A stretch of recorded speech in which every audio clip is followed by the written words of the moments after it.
Good morning, Copers. Oh, I'm on the wrong screen there.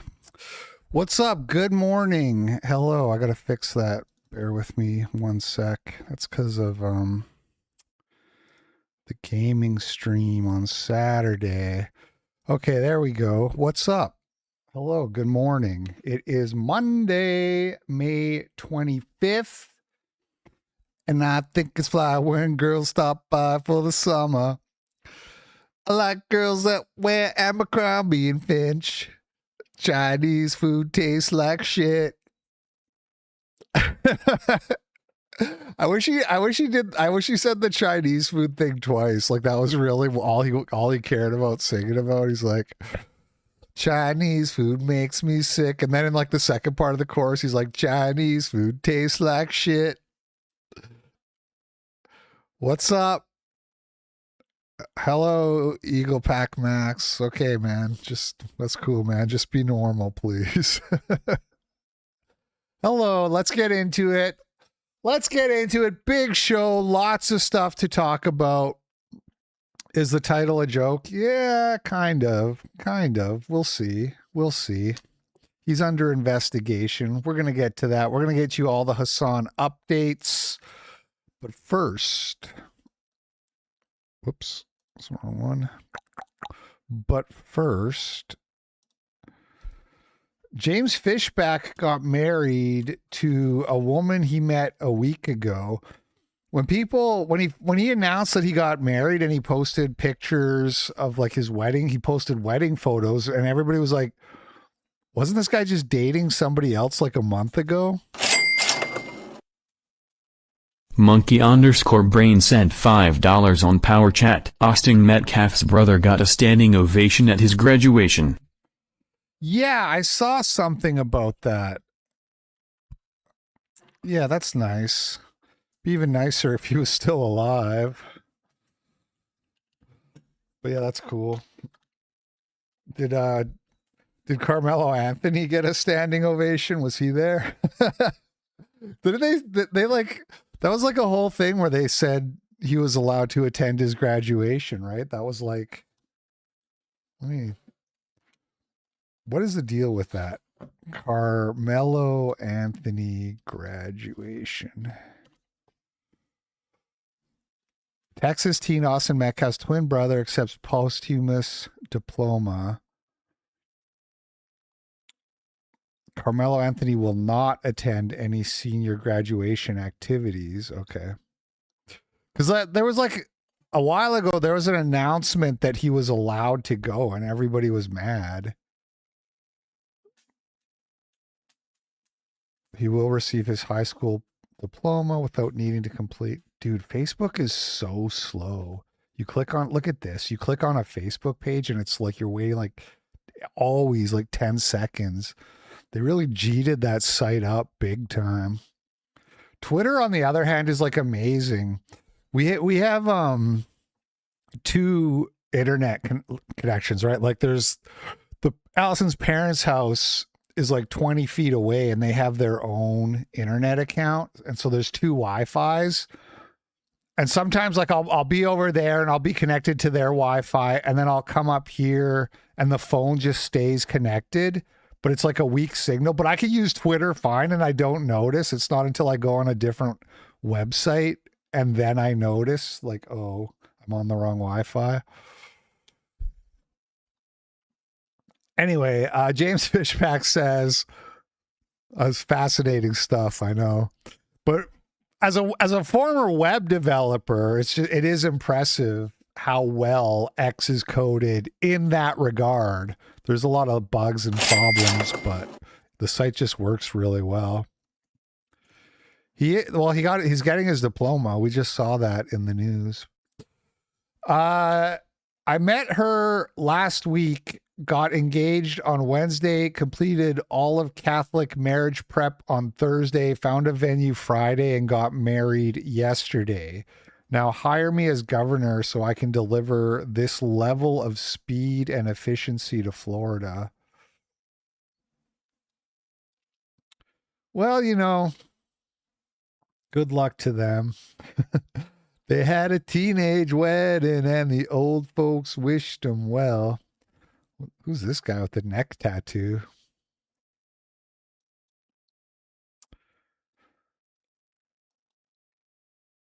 Okay, speaking of X, a little bit of X drama.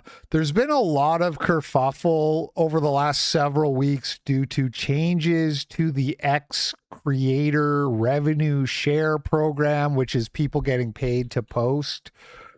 And I haven't talked about it at all. I don't tweet about it. I don't whine about it. But like many people, I took a big hit. I took like a 90% cut to my Twitter revenue.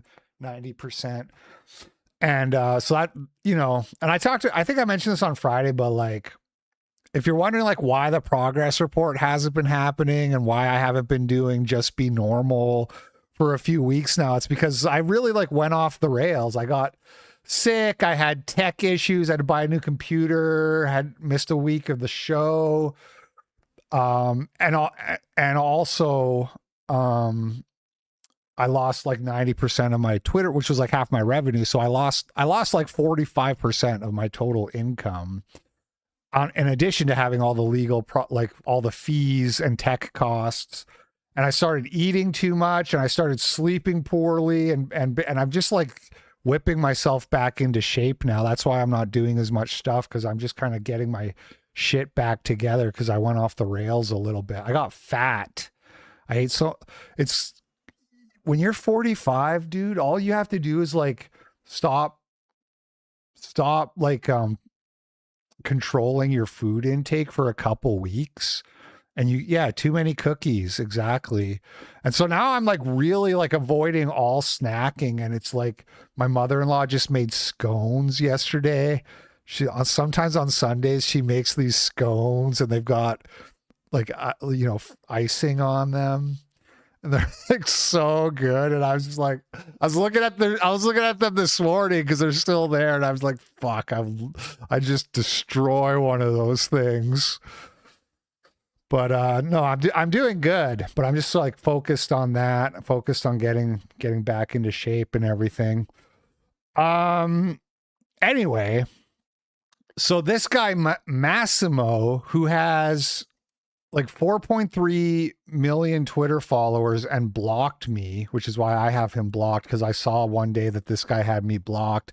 And I really do think some of these big pages, I really do think they block people just because they want to like put a dent in your reach, because they just see you as competition for their impressions. Some people I'm sure blocked me because I was showing up in their recommended all the times, and they were annoyed by that. But when a big account like this that you've never interacted, I think like, oh, they probably are doing it because they read how it reduces people's reach, and they're just that, that selfish, basically. Yeah, I know. I joked yesterday. I said to Allison, "Are you like a feeder or something?" Allison made potato salad the other day too, which I love, and there's like bacon in it, and all this mayonnaise, and I love potato salad. But I'm just like, it's anyway. The struggle is real. So this guy, he posted this video, Chinese dance, whatever, kind of retarded viral shit that normies love. Normies love their art slop. Look at this art slop. And I'm joking. It's fine. Whatever. It's fine. But Nikita Bayer said, after sourcing 2,759 videos from Viral Rush X over the last 6 months, you're now circumventing attribution by simply cropping out his watermark. So I guess this video is posted by this account, Viral Rush X, with a watermark on it. And this copy doesn't have the watermark. And so then Nikita says, you cannot get more shameless than this. This is your last day in the creator program. So he got kicked out. And lots of people have been getting kicked out of the creator program. It doesn't even matter that I don't I have almost 700,000 followers, and my payouts are like $600 a month now. I mean, it's still $600 a month, but it's like, it's not, It's not really like life-changing money at this point anyways, because they reduced it so much. But other people, like there's people who have like quit their jobs in the last few months to go full-time on X. Like there's a guy called Clown World PhD, and he makes like AI slop, and he quit his job, and then he just got kicked out of the monetization program too. There's a guy called Unlimited L's who hasn't been kicked out of the monet, but he was talking about like how he quit his job. He's got kids. He's got a family and kids. He quit his job to do X full. I mean, look, if X is going to pay you $8,000 a month, why are you going to go to work, you know, go do your day job as an accountant or whatever? But it's like, you know, a lot of people, I think, took it for granted that this was just going to like last forever. And they're making big changes, big shakeups. POV, you just removed your last watermark. This is Nikita Bohr. the sound effects are keto.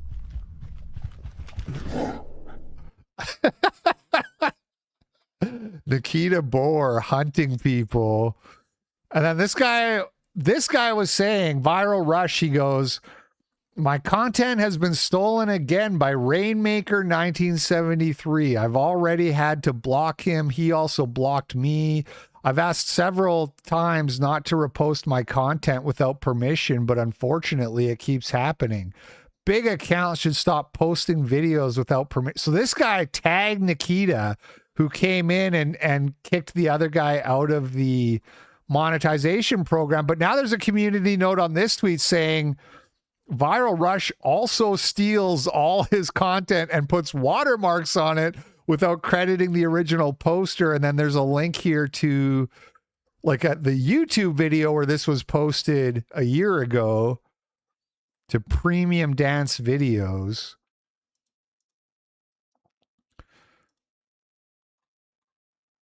Where is this account based out of, by the way? That's always North America, but with the VPN. Oh, and then you look down here, West Asia App Store. Yeah. Yeah, the old North America VPN. So hopefully Nikita kicks this person out of the program too. Not that I've, you know, me, I would never steal a video. I would never steal a viral Twitter video. Shitpost Gateway got kicked out of the X Creator program. I'm sure some of you guys probably know this account. Kind of very similar Twitter content to my own. Sort of jacked. One of the many people who jacked my thing of not doing captions. Many such cases, but then got much bigger than me. He jacked my thing of not doing captions and got much bigger than me. Libs of TikTok jacked my thing of posting woke retards and got much bigger than me. I just can't win. But he says, I hate to bother you, Nikita, but I got an email about my revenue being paused due to adult content. I had a ton of stuff marked not safe for work that wasn't. Support was very helpful with unmarking them and correcting the mistake, but I guess the system still flagged me. So not clear if this is like a bug. He says, I know y'all don't pay for reposts, which is fine, but I do try to make some original memes, quotes, posts, or edits, which I would like to keep in the revenue system. Doesn't look like Nikita replied. You know, some of these big accounts, they were taking OnlyFans promos, like they were getting paid to tweet and to respond. I know how it works because they would message me and offer me the same deal. These girls or the networks that run the OnlyFans girls will be like, hey, so we'll pay you to post this tweet or whatever, and then this account will reply, and then you have to reply to them, because when the creator reply or when the OP replies to you, it like kind of like boosts your reply up to the top. And so they would offer me that, and then I never did it. But a lot of these accounts did, like women posting L's and shit like that. So if that's why they're getting kicked out of the program, then that's good. Good for X. All right. Moving on. I want to touch on this real quick. And this kind of taps into what I was talking about. So this tweet went viral. Stephen Bartlett, who I have no idea who that is, some podcaster, I guess. He says, a few glasses of wine ruined the next 3 days of his life. It's one of those areas where you don't understand the hidden cost until you really give it up for a while. And I think about my own relationship with drinking, and I stopped drinking at 30 years old. I'm now 33. And I had just drank because I just drank. I'd never ran the experiment of just giving it up. Dude, I just turned down thousands of dollars a month to stream gambling. They were going to pay me thousands of dollars a month to do like gambling streams on their platform, and I was like, no. For a while, and then like I don't know, maybe I was at 31. I thought, you know, I'll have a drink again because now I could really A/B test it. I had a year of not drinking, decided to have a drink again. It ruined 3 days of my life. I had a couple of glasses of wine, didn't get drunk. It ruined 3 days of my life because of the domino effect it caused. So it meant that I got worse sleep that night, and then because I got worse sleep that night, I ate more poorly the next day because my dopamine system or whatever, the cortisol system was all messed up. Resilience, yeah. And then I podcasted worse. I didn't go to the gym the day after, that day or the day after because of that, because I felt really bad. I then slept worse, and I could track all of this on my week. Hashtag ad, hashtag sponsor, hashtag investor, whatever. Hey. Yeah. And I was like, oh my God, those 3 glasses of wine had this hidden domino. Did he say 2 glasses and then it went up to 3 glasses? That I must have been living with for my whole life. So, and then Matt Walsh, okay, so you heard all that. We'll come back to it. But Matt Walsh goes, the anti-alcohol stuff has become totally hysterical. It's the worst and the gayest of the 90s anti-smoking propaganda all over again. These bitches want Nike sent $5 on Power Chat. There are gonna be a load of low IQ losers shitting their pants about. Israel is a TTAC keying Hasan S up poardy him. Fuck outta here, he's a third worldist. Okay. These bitches want Nike sent $5 on Power Chat. There are gonna be a load of low IQ losers shitting their pants about. Israel is a TTAC. Yeah. Thank you. Monk_brain sent $5 on Power Chat. Why does this black chap have an English accent? It's so real. That's my favorite woman propaganda video. Why does a brown guy sound English? That ain't right. Okay, so Matt Walsh says 90s anti-smoking propaganda. Give up alcohol if you want, but the stuff isn't battery acid. A sip won't send you to the hospital. A glass of wine ruined 3 days of your life. When did it become normal and acceptable for men to brag about their weak constitutions? Really weird. Yeah, so I think there's 2 sides to this that both have some merit. It's good, so because it's like I talked about, like you do spiral. And bad habits beget bad habits, right? So you know, I don't know how much this guy drank. Maybe it was more than 3 glasses. I'm not sure at this point, but whatever. You drink enough that it affects you. Then you don't feel good the next day. Then you eat poorly. Then you skip the gym, and all of a sudden you just feel like shit, and you have to like actually like make a conscious effort to whip yourself back into shape. Like that's real. And a little bit of introspection can be good for that. At the same time, at a certain point, you have to just like have some mental fortitude and not like recognize that you're being a pussy, right? If drinking wine the night before then made you eat shit food the next day, then made you skip the gym, it's like you need to kind of be like, wow, I'm really not nearly as disciplined as I need to be. Monk_brain sent $5 on Power Chat. Rupert Lowe might win another seat in Parliament next month. Was there another election happening? I don't know what's going on with that, but we love Rupert Lowe. You know what I mean? Like, because this is like what I've been saying to myself too, is like, oh, and I missed the gym and this, and I felt bad. And it's like, well, at a certain point, you have to like focus on developing your mental fortitude and your discipline, because things are going to happen that aren't your choice, right? It was your choice to drink a glass of wine, but like you're at some point you're going to catch a cold and you're going to be like a little under the weather, but you could still go to the gym, you know? And the question is like, are you going to force yourself to go even though you don't feel 100%, or are you going to be like, oh, I'm not feeling well? So this stuff does affect you, and you will spiral, or you will develop more bad habits based off of one bad habit. I'll have a drink, you know. I don't think having a drink is a big deal, but I did notice like cigarettes, when I quit smoking cigarettes, you have no idea how much lower energy you are because of smoking. You know, that you have the smoker's hangover. You wake up the next day just feeling like shit, feeling all groggy and whatever, and you have to like pound a pot of coffee just to try to feel normal. And yeah, a little bit of alcohol has similar effects, right? If you get a lot hungover when you drink a lot, you get a little hungover when you drink a little. That makes total sense. So the point though is to be able to like have that mental fortitude and discipline to where if you do slip up or if something does go wrong, you're not allowing yourself to spiral. And that's something I'm constantly working on developing.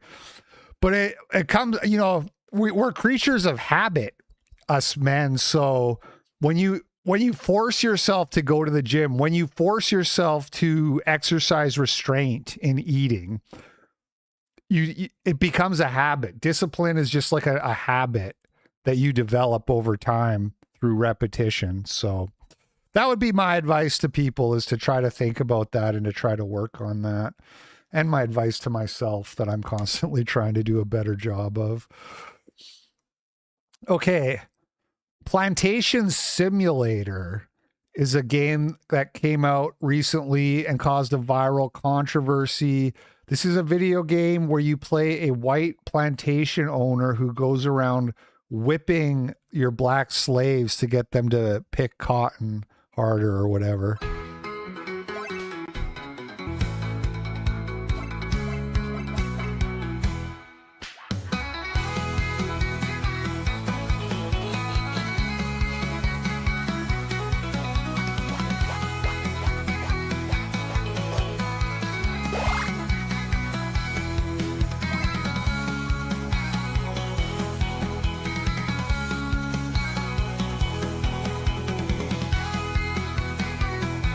So you whip your slaves to pick cotton, you whip the horse, you whip the shack to wake them up and get them to work. And then I guess you use money to buy a taller hat. The Orthodoxer sent $3 on Power Chat. I gave up alcohol 3 months ago and I've been hitting the gym. One of the biggest muggers at my church said I look good and that I was aura farming. Yeah. I mean, honestly, I'll have a seltzer with dinner here and there. I like to have a drink now and then, but you really don't need alcohol in your life. It's not a big, like, giving it up shouldn't be like a big loss really. And if it is, maybe that's probably more reason to give it up. Alcohol is just another thing that adds calories that keeps you fat. That's all I'm thinking about right now, is getting skinny. I'm like kind of like halfway back to normal.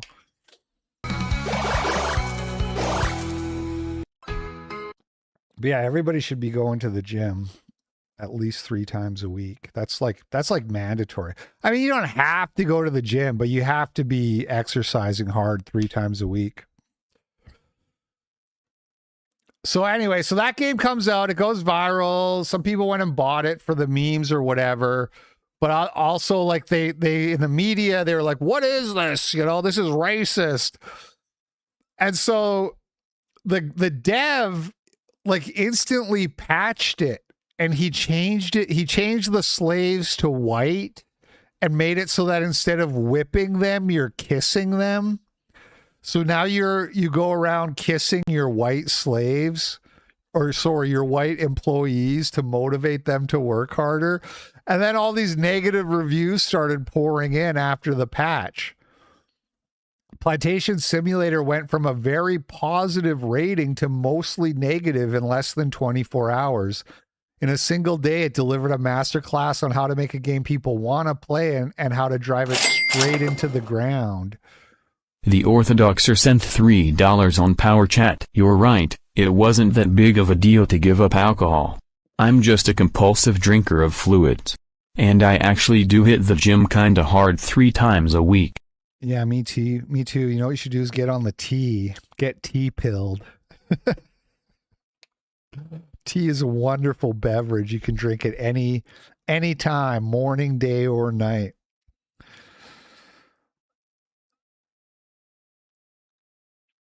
So it went to mostly negative reviews after they patched it. Steam releases a game called Plantation Simulator. You have to whip black workers with a whip. The press notices and shames it. The most giga slobber based gamers immediately buy the indie masterpiece. Patch makes the slaves white. Giga slobber based gamers in a rage. Video games are the greatest of arts. Change the game description back. Slaves are white now. The game is ruined. Slaves are white. Refunding. What the fuck? Seriously? I'm refunding this goy slop. Refunding now. Immersion breaking. Update 1. This is on update 1.12. This game peaked with 109 people playing. This is obviously not like a really big story. There wasn't thousands of people buying this game, playing this game. I think the game cost 89 cents or something. But something that's funny to me about this, something that always surprises me is like people make these games and you're thinking, oh, they're just like courting controversy. They're making an edgy game so that people will talk about it and then people will buy it for the memes or whatever, right? But then they like instantly cave and backpedal and apologize, and then it's at that point it's weird. You're like, wait, you didn't know? You didn't know people were going to be upset at the slave whipping game, the plantation owner in America slave whipping game? Like, you're surprised to learn that? What is going on? I remember years and years ago, there was a guy who made a game called Tranny Gladiator. And this was like back during like peak kind of social justice. And it was a similar thing. It was like a, right, indie game developer. Breitbart, indie game developer receives death threats for Tranny Gladiator. Look at this thing. This was 2015. And the guy who made the game, he was like some Indian guy who like apologized and changed the name and was like, I didn't know. I thought you guys called yourselves trannies. I didn't know it was a slur and this and that. And it's kind of like the same thing here. Like, but like also like, how did you not know in 2026? The Steam game Plantation Simulator changed the ethnicity of the slaves to white, and the reviews have me howling. I can't in good conscience recommend this game. It used to be a bastion of diversity before they made the workers white, therefore making the game less diverse. What happened to black representation? George Floyd didn't die for black history to be whitewashed this way. So that's the Plantation Simulator. Also happening over the weekend, maybe you heard about this, maybe you didn't, the Enhanced Games took place in Las Vegas. The Enhanced Games is like the Olympics, but where people don't deny being on gear. It's like the Olympics, but everybody just admits that they're on gear instead of getting somebody else's piss so they can pass a test. Now, and this guy went viral because of his physique. This guy who's all roided out, the swimmer.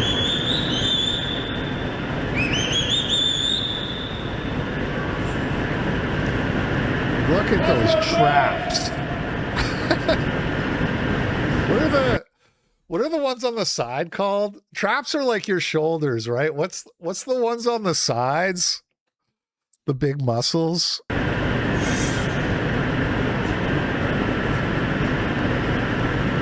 Dude, I do cardio. I do so much cardio. I'm going to blow my knees out. I got to start doing like the fucking lats. Yeah, I think that's right. I got to start doing like the elliptical or something. Look at those lats. Australian swimmer with an Olympic silver medal said he'd juice to the gills if offered $1 million to break the 50-meter freestyle record. Enhanced Games agreed. So they paid this guy $1 million to juice to the gills. He's an Olympic silver medalist. This vid of him is most viewed on its YouTube channel, and top comment is incredible. You can see his back from his front. Absolute tank. 6'6", will weigh 250 pounds for the swim. Now hold on, I didn't know I had this in the wrong order. He finished, or maybe I do have it in the right order. He finished last. This guy came in last. I'm fucking crying. And it shows his regimen here. Testosterone cypionate, which is just what they call TRT. Like that's what it's on the TRT that I take. That's exactly what it says on the vial. Testosterone cypionate, however you say it. 1,200 milligrams per week. And then also 500 milligrams of tren per week. 7 IUs of RHGH. That's human growth hormone, I guess. And insulin, 8 IUs post-workout with carbs. Most recent labs, free testosterone 1,300 and 700 IGF. I don't know what that is. So yeah, he finished in last place. Just for context too, like because people in the chat are like, LP, you're on gear, you take TRT. Just to give you like an idea of reference, I take 45 per week. I take 3 15-milligram shots per week. This guy was taking 1,200. So he was taking probably 3 shots or maybe more, but probably at least 3 shots of like 400 Do you even have syringes that big? 400 milligram syringes? He's probably taking it every day. He lost his hydrodynamics. Yeah. So a normal therapeutic dose, like if you're 35 plus and you got your blood work done and you found out you were low T and you got your doctor to prescribe you T, they would probably put you on around 100 milligrams per week. That's like what's normal. I'm taking 45 because I'm trying to get my wife pregnant. Monkey_brain sent $5 on Power Chat. Chudlet number 4 announcement when? I hope soon, man. I hope soon. I pray like every day. I want it so bad because I want to take more TRT. Maybe that's my problem. Maybe God is trying to tell me something about having the wrong motivations. Obviously, I want another kid too. But yeah, hopefully soon. We're working on it. Brian Johnson reveals an Enhanced Games athlete went too far with enhancement and started sinking in the pool. So this is the same guy. This is the guy everybody was talking about. He was also measuring his lactate. Normally you can get to 25, but it got so high that the device errored out. They were looking for a device used for horses that could measure higher. It got off the charts. James Magnuson also had a limitation where there was no suit that actually fit his body. So he had the inability to go further. This is the guy that we were just looking at, I'm pretty sure.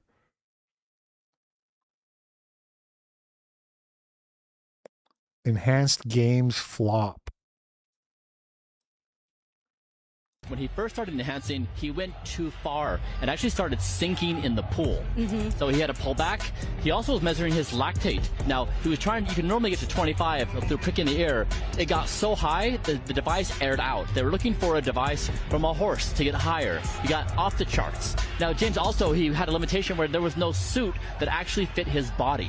No, I take the same thing that guy, the Psy. I didn't even know there was different kinds, but I'd taking whatever I said the other guy. Cypionate. This is what I take. And it's so low because of fertility concerns. All right. There was one world record at the whole. It was kind of a flop. They didn't smash a bunch of records. The guys who were all juiced up didn't do better than Olympic athletes. There was one world record set, and it was by this guy. Monkey_brain sent $5 on Power Chat. Bodybuilders are spiritually fat. I don't know what that means, but okay. Thank you for the $5. Christian Glockameve wins the men's 50. So this guy did set a record in the men's 50 freestyle. The same one that other guy was juicing for. He takes home a $1 million bonus and a $250,000 first place prize. Freestyle. Yeah, well, you need to know. Column in red, Proud in blue. All right, so there's the big juiced guy. You're going to see him finish last.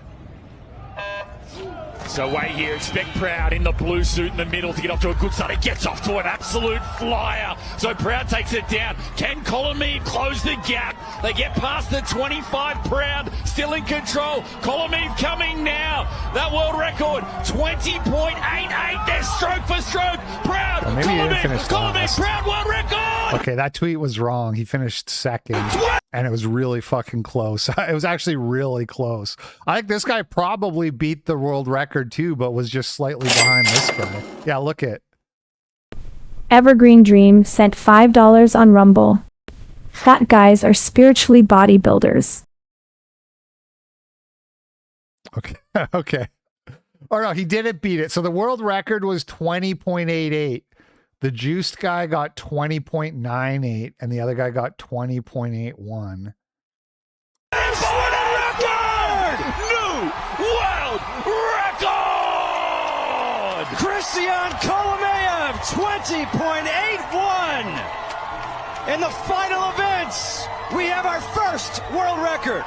Oh, forget Ted DiBiase. We've got a $2 million man. He wins $1 million last year. He comes to the enhanced. Cypionate releases over a 1 to 2 week period.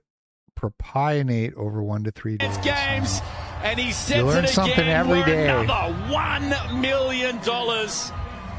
What a race, and notice all the swimmers lining the pool, cheering on what we just saw.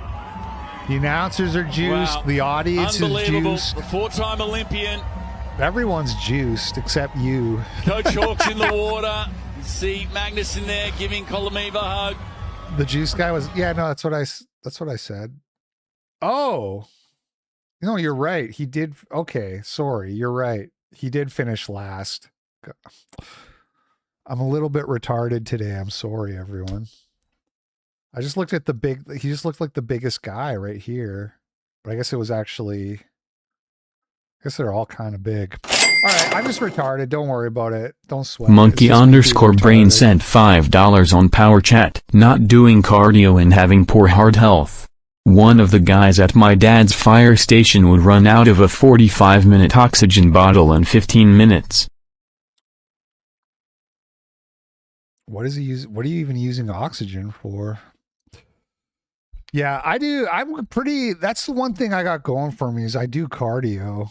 And it's like you should do cardio. And I think it's like it really. If I skip my cardio, I notice the effect on my mood right away. I read something about it, like when you run, when you hit the wall as a runner, it like spikes your cortisol. And like intentionally spiking your cortisol is like good for you because then it releases like a whole bunch of endorphins and you sleep better and everything. I don't know. These young guys don't do cardio because they just want to get big and massive, but I love my cardio. Coach Hawk's in the water. You see Magnuson there giving Kolomeva a hug. 20.81. 7/100ths faster than what Cam did in the Jammers in China. Testament to how good that swim was. But yeah, what a night for Christian.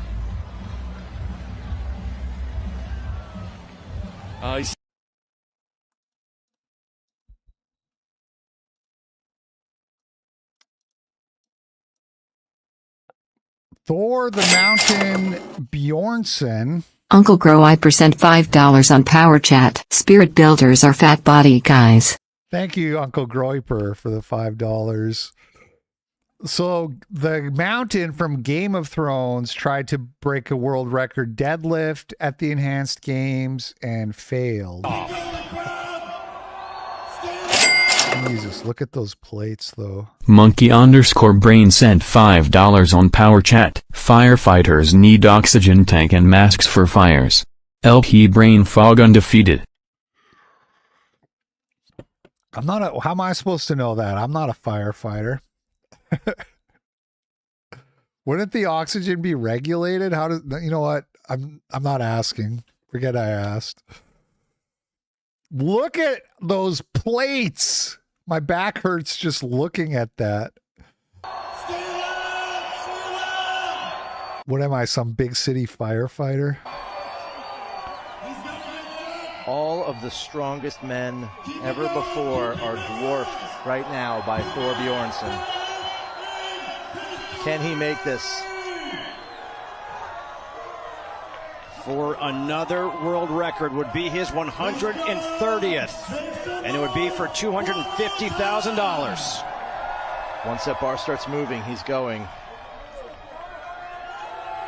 Here we go. He's fighting. He's got to pass his knees. He's got to finish this.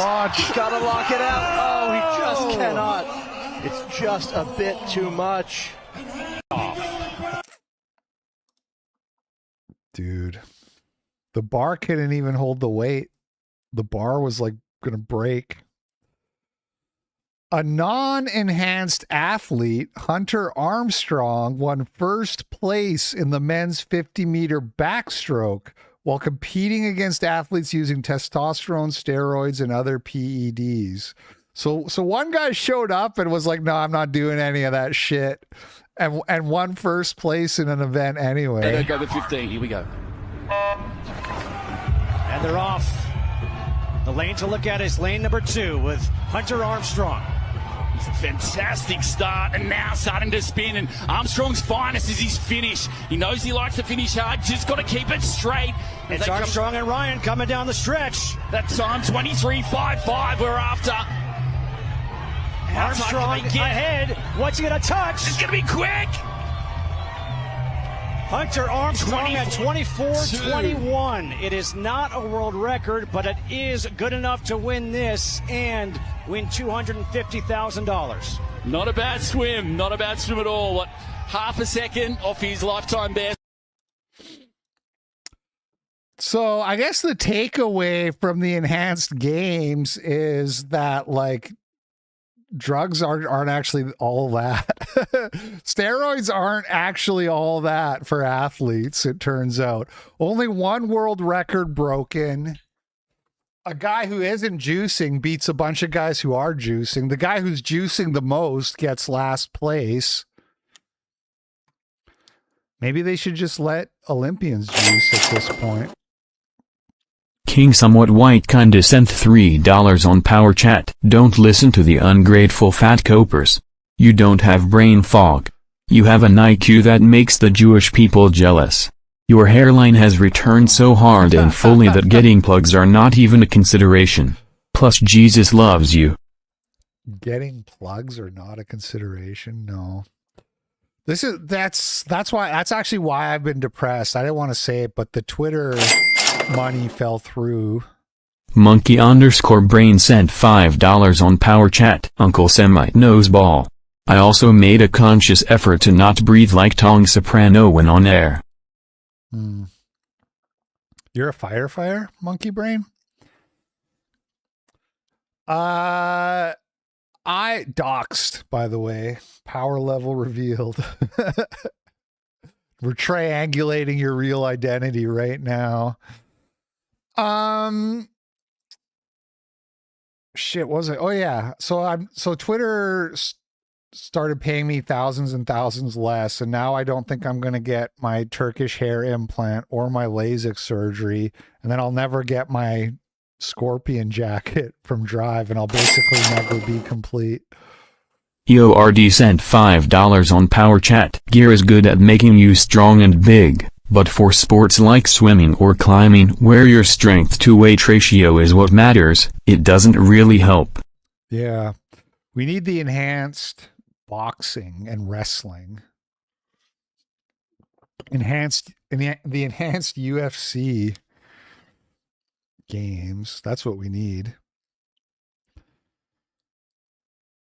Liberal Jewish scientist gets into genetics for medical research to help African Americans and Latinos, but ends up proving the Aryan race is real. Kind of mind-blowing.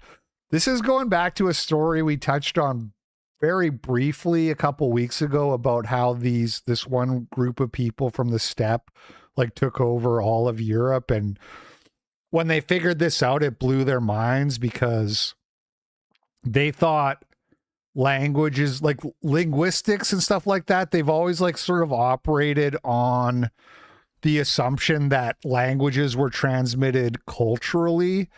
But they're finding out through all this genetic research that these guys, like the Proto-Aryans, just like raped and killed everyone in Europe, basically. So he had a theory, which was that this might be related to people who lived in the steppes north of the Caspian Sea, a steppe culture called the Yamnaya, who are the first people to take wheeled vehicles, using wheels that had just been invented, out onto the open steppe lands. He had an idea that they might be important in the spread of Indo-European languages. So we sequenced some bones from the Yamnaya and from their successor cultures, and also some bones from Germany, from a series of samples that we had covering the same time period, to see whether the Yamnaya might have had an impact on the history of these people. And we got this incredible result from this data. So the incredible result was that the Yamnaya had this very distinctive ancestry that is a cocktail of very distinctive, genetically recognizable components that are similar to what you see in Europeans today. But remember, race isn't real, but also if we sequence your genome, we can pinpoint like geographically where it all came from with like laser precision at this point. Somehow more extreme. And when you look at the farmers who lived in Europe before 5,000 years ago, for example, in Germany or Hungary, they don't have this type of ancestry you see in the Yamnaya. And then after 5,000 years, it's everywhere. So it's very clear that the Yamnaya spread. Monkey_brain sent $5 on Power Chat. One of my many duties on a cruiser in the Navy. I'm on a gap year right now. Soon, I will be the first to join the Space Force. Damn, Copers and Space Force. They say the Groypers are infiltrating the regime, but it's actually the Copers. We're taking over. Based. Thank you. Thank you for the $5. Powered by whatever technological innovations they have, they spread, and we see archaeologically, they spread all the way from Hungary in the west to Mongolia in the east. And then somehow, even though the Yamnaya themselves don't spread, people who descend from them through cultural mixing and genetic mixing spread further. And we see after about 4,800, 4,700, 4,600 years ago, this Yamnaya ancestry appearing in each place in Europe. So we see it appearing in Germany at about this time, and it's about 3/4 of people's ancestry. It gets to Great Britain a little bit about 4,500 years ago. The first big stones at Stonehenge go up. And then within 50 or 100 years, the previous population is almost gone, and it's displaced by people with ancestry. Displaced. The previous population has been displaced. Oh, you mean raped and murdered?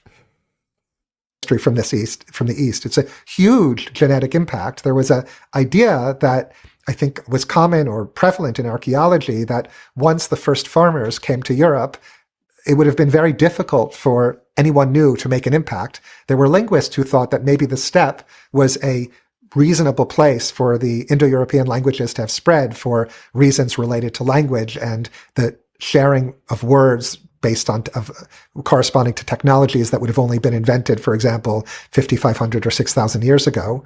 But people mostly thought that there could not have been a big spread from the steppe, because how could pastoralists herding sheep and cattle make a huge impact demographically on a densely settled farming area like Europe was after 5,000 years ago? But they did.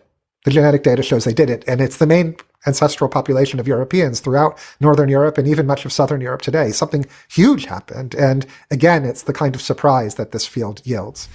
So these guys who were located in what would be like modern day Ukraine and the Russia territory close to that, they started pastoralizing earliest. So instead of farming crops, they started having cows and pigs and goats. They built wagons. They were the first people to build like four-wheeled vehicles to move around and trade. And they developed a warrior culture as well. And they ate more meat, and they were strong, and they killed and took over all of Europe. And that's your ancestors, the Aryans, just like in the Milkers.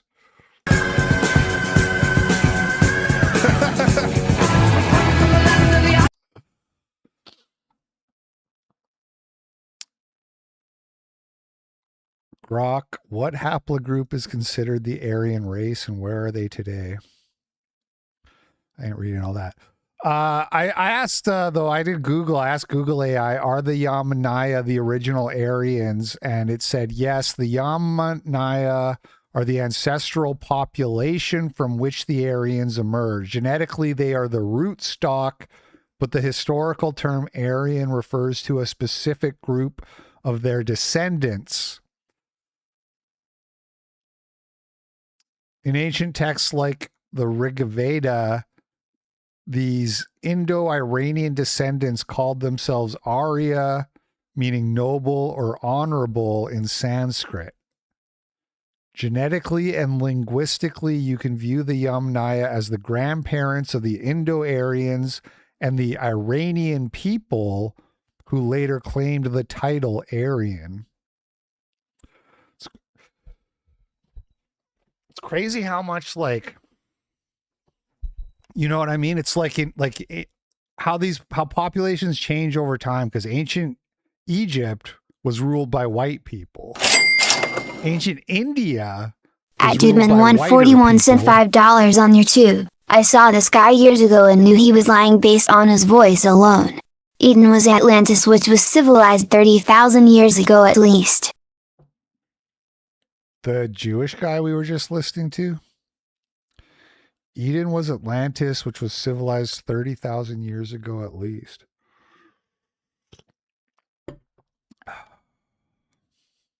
Big if true. I do think about stuff like that, because, well, you know what? We don't need to get into all my crazy what ifs. We got a lot to get through. Let's just keep it pushing.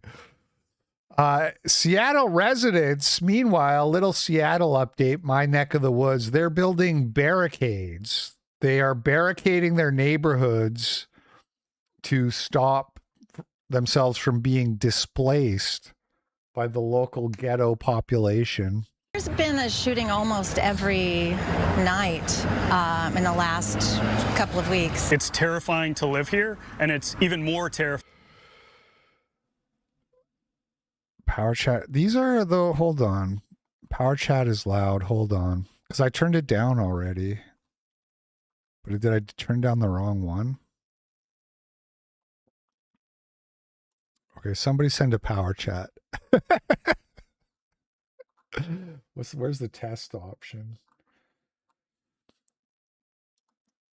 Find that the city is absolutely doing nothing to protect the citizens in this neighborhood. Which is why they're taking matters into their own hands. They put up these makeshift barriers. It was a game changer. Yeah, joiner gifts. I turned it down to like 60% already after the first guy complained.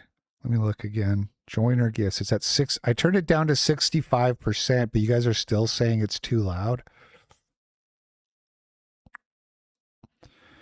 Okay, let's try 40%.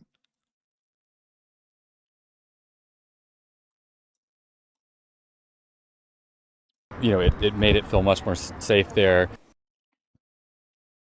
There's been a shooting almost every. Mark Beamer sent $5 on Power Chat. Test lol. Is it still loud?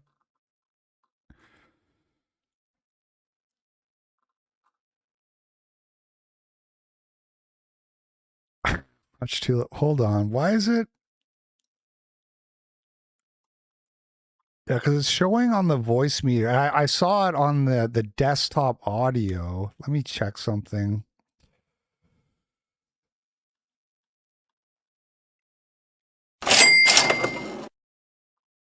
Monkey_brain sent $3 on Power Chat. Any other copers with a combat action ribbon? Sorry. Dude, there's so many frickin' audio things in here. Like, I'll show you. I'm trying to these are all the audio inputs. Okay, so what I did was I turned down the joiner GIFs, but it's like, okay, monitor only, mute output. I think that's the problem. Okay, so this should be monitor off. So I think what happened was it was coming through the monitor, and then it was playing through just the desktop audio. Okay, somebody send another one. Every night. But where's the testing thing? You can do this on Power Chat. Let me see. Power Chat /LP original G. I can send a test.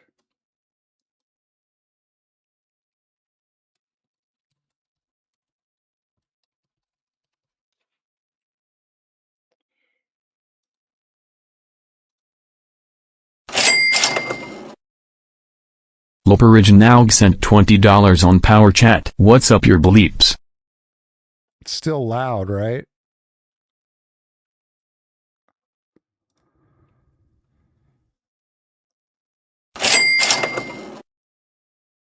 Mark Beamer sent $5 on Power Chat. Test, Part 2.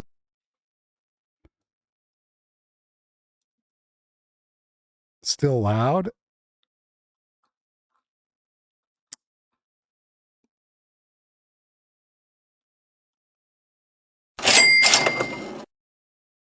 Gabber sent $3 on Power Chat. Test Migger. Yeah, I can see it on the voice meter. It's still clipping all the way into the red. I don't know why turning it down to 30% doesn't do anything. Oh, let me try changing it in fucking Live Joiner. Let's see. TTS voices. Where is it? God. Gift alert widget. Okay, volume. Okay, there it is. I'm turning it down on Live Joiner then, since turning it down in OBS does nothing. Okay, that should be better. Fuck. Thank you for your patience, everyone. Okay, circling back to Henry Nowak. We touched on this briefly, what had happened, but this has been like a big story in the UK. I just haven't really been focusing on it because I've been focused on the Chud the Builder stuff. I'm quieter on the mic. Is that real? Because I'm starting to get annoyed.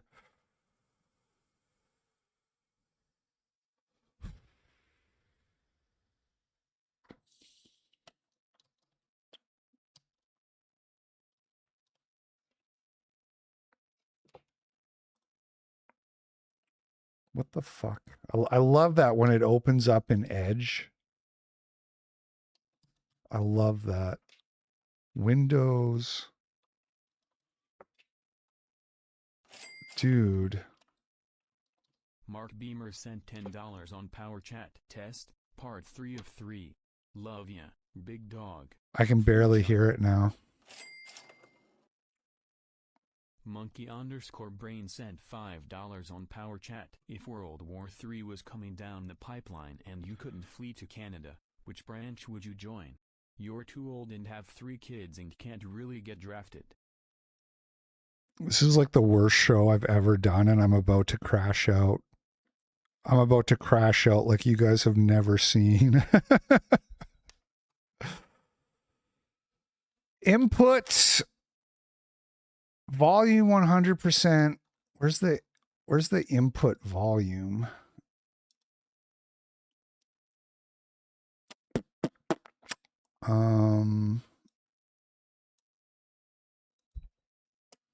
Volume, sound mixer, volume mixer. Not in the sound mixer. Manage input sound devices. It's 100%. Input. Oh, it's not. It's at 56%. Look at that. Check. It's because it's a new computer. They do that. So is that better? Are we good now? Are we okay now? Good Lord. Okay. Henry Nowak. So this is the guy, if you missed it the first time, he got stabbed by a Indian, a Sikh, a turban-wearing Sikh stabbed him with the ceremonial knife. And when the cops showed up, the Indian guy said, the racist is attacking me. So the cops arrested him, put him in handcuffs, and he bled out and died. And they haven't released like body camera footage. People think that maybe that like the cops didn't believe him when they told him he was stabbed. Like he was like, he stabbed me, and the cops are like, yeah, right, mate. You're going down. You not see this 18-year-old kid. He died, right?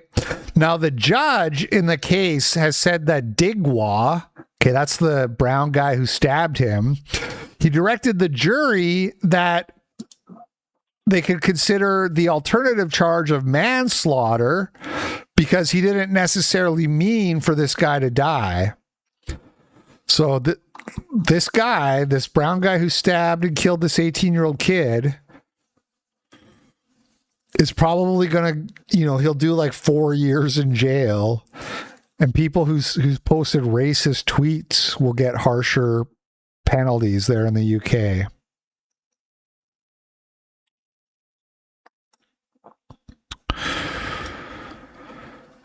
And so yeah, this video that Elon Musk posted, I've watched like the first 30 seconds. It's a guy talking about UK politics, but I saw other people talking about it, so it must be good. So I thought we would check it out. Let's see what the mood is in the UK. So what has persuaded you to come out today?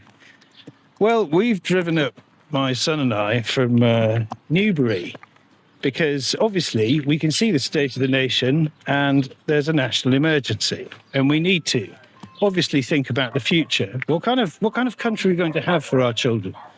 Or are we going to have a nation at all? Now, I'd rather live in a nation and not a market, not a borderless international supermarket browsed by mutually hostile strangers, not something that reduces us all to bargain hunters. We need to save the nation, and I think that Rupert Lowe's Restore Britain is the only credible vehicle to do that. What was it that made you come over? What were the $5 on Power Chat. Cue the vibrant migrants. Dude, I don't even hear it anymore in my headphones. That ain't right. I'm turning it back up. Somewhat. The issues that pulled you to Restore, and what was the moment? Well, you can see that there's obviously there's the bankruptcy of the Power Chat is muted now. Yeah. Hold on. What did I have it? Because I have it turned down in 2 places now, so it's all complicated. Let me just fix that. Sorry, I'm gonna crash out. Joiner gifts. Yeah. All right, let me set that back to 100, and then so that's left alone, and then we just control it. Okay, it should be okay. Liberal idea. I'll get it There's eventually, the fact that guys. you get a sense that the Western idea and the ideas we've had since the Second World War are winding down themselves. And at the same time, you can't escape the fact that we appear to be morally as well as financially bankrupt across the West, across Europe, and in Britain, that the whole system is in a form of crisis. If you like, what we used to call normal life has been replaced by a permanent state of emergency in terms of our social incohesion, in terms of demographic change, in terms of the fact that there appear to be no realistic solutions offered, and whoever you vote for, the same mad policies get continued throughout your life. And that's what I've seen the last 30 years. Monkey_brain sent $5 on Power Chat. Is the white guy 4 feet 9 inches or is the brown guy $7? I'm turning it up more. I think the problem was just the mic was too low. I think that was really the problem. This guy talks to he's like shockingly articulate, right? I think that's why everybody was like talking about this video. It's like, well, this guy's just like he's just like some normal guy on the street, but he's like super articulate. Yeah, it's called being white. No, this guy's clearly like an intelligent man. If it goes on, we're finished. So what does finished look like? What does finished look like? Finished looks like an economic collapse. Finished looks like... Iozard sent $3 on Power Chat. Test 4. Okay, I think we're good now. Thank you, everybody, for your patience and cooperation. We now have the best audio on the internet, so it was worth it. Spending all your money on foreign wars when nothing works in the country. Finished looks like you can't get... It's funny how similar that is to like the American situation, you know? All the spending all this money on geopolitical stuff, foreign aid, foreign wars, and meanwhile everybody knows the country is going to shit. A job for being competent. There's no sanity even in recruitment. We have a competency crisis because for increasingly ideological and insane reasons, employment opportunities, even training opportunities, are restricted. There's one news story after another about why, for political reasons, we're doing mad things that bankrupt the country, that basically park people's careers, that exclude talented people of genuine principle from any area of influence whatsoever. And taken collectively, this is the politics and economics of national suicide. So it has to stop. And there's increasingly a sense, not just in Britain, but throughout the West, that something has to change. And I think that's only going to build as we begin to see the devastating consequences of the latest round of reckless warmongering in the Middle East, which we should never have been involved in, but we're all going to have to live with those consequences. And from this summer on, we're going to see how bitter they are. And it's only going to get worse unless we change the system. And there's no real change that's offered by the parties of the forced consensus. That was the liberal establishment after the Second World War, and it doesn't work anymore, and it hasn't produced the utopia it's promised. It's produced a sort of hell on earth, from which there seems to be no way out. But there is. There are people of genuine principle and genuine talent in this country. And the reason why so many people despair of that is because I think they've been systematically excluded from positions of power, influence, and professional advantage for ideological reasons that has bankrupted the country. But we have enormous human capital here. We're just not permitted to release it, because if you don't have the correct views, you don't get the job, you don't get any promotion. In fact, you might be harassed off social media and find yourself debanked, or at least your career is stymied. So what we need is a realistic economy, some return of human dignity.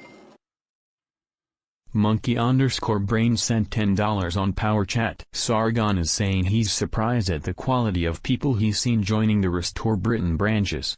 All reasonable, intelligent, concerned citizens, most of them being younger parents. Yeah, I think realistically, I kind of said this before because we keep having this, optics debate in America. You know, the Fuentes Bilzerian debate and so forth. Really, what you want is a guy like Rupert Murdoch. You want a guy who is just like a down to earth, Just like like your grandpa, you know what I mean? Like a nice old white guy who doesn't come across like an extreme freak, but is very articulate. Soul Divider sent $3 on Power Chat. Maybe the Jays and Zios could stop bombing Middle East countries. I can't hate a Muslim for having no options. Okay, is this the like? It's our fault they're coming here. Like, yeah, quit bombing them, but also we absolutely have no obligation to let them come here. To every area of life. Because as I said, it hasn't just financially bankrupted us, it's morally bankrupted us too. And we're looking at a state where you're going to live in a borderless international bazaar. A placelessness, if you like, an international nowhere land, where nothing means anything. Did I say Murdoch? That's my bad. Yeah, I meant Rupert Lowe. Anything. Nowhere seems like home. And where the essential value of human life is replaced with price, such as we see in awful things like surrogacy or 0 hours contracts, or the increasing degradation of, if you what you call a work-life balance. Finally, how many people actually do work? How many people are now dependent? Dude, it's crazy how this guy is able to hit like every note so articulately. It's insane. Yeah, like the problem with work-life balance, the moral degradation. This is another aspect of it too. This is another debate that we have constantly going on between, you know, the Christian nationalists and the Bronze Age pervert Talmudic network, where those guys say that like you need to shut up about morality. Nobody wants to hear that. Nobody wants to hear your Christian school marm nationalism or whatever. But I think like a lot of the young people who have turned to religion is because they were told this morality stuff doesn't matter, and they tried that out and they found that it makes them miserable. There's a lot of people like that who are like, oh, these guys telling you that like the promiscuity is like good and fine and you should just let it happen because that's how we are now as modern people. Like, no, actually I tried being promiscuous and it made me miserable. And on the state, directly or indirectly, to the point where those people exceed the ability of the nation to actually make money. This is an economic. Monkey_brain sent $5 on Power Chat. Maybe just stop listening to freaks who don't have families. That's like such a big part of it. You look at so many of those people and they don't have kids. They're 45-year-old guys they don't have wives, they don't have kids. They like to travel around banging e-girls. Maybe that's not who you should be taking your moral cues from. Make doom spiral. And so the more that you look at the problem, the more you realize that really we are facing a national emergency. And if you are going to take on the duties of the state, something more than self-interest or printing money for your own political friends, we need to do better than that. We need to take seriously the depth of the crisis that we're in, and we need people of genuine principle and talent to address that. And I think we've found them under Rupert Lowe and in Restore Britain. And so, do you believe... Yes, people love to say that. Oh, Hitler didn't have kids. Okay, well, guess what? When you're Hitler, that'll mean something. When you do as much as Hitler did, you could use that. You could use that excuse. That essentially it's the rhetoric of blood, sweat and tears that we need in this country. No, I don't think we need any rhetoric at all. You see, that's partly the problem. For the last century, we've been ruled by the political technique of the liberal system, which is basically the rule by media. And what you do then is you use slogans and you use concepts and you attach people's hopes and dreams. Soul Divider sent $3 on Power Chat. This shows you're either ignorant or lying. China doesn't allow Muslims in their country because they don't bomb Middle East countries. You have to criticize the American empire and its so-called principles.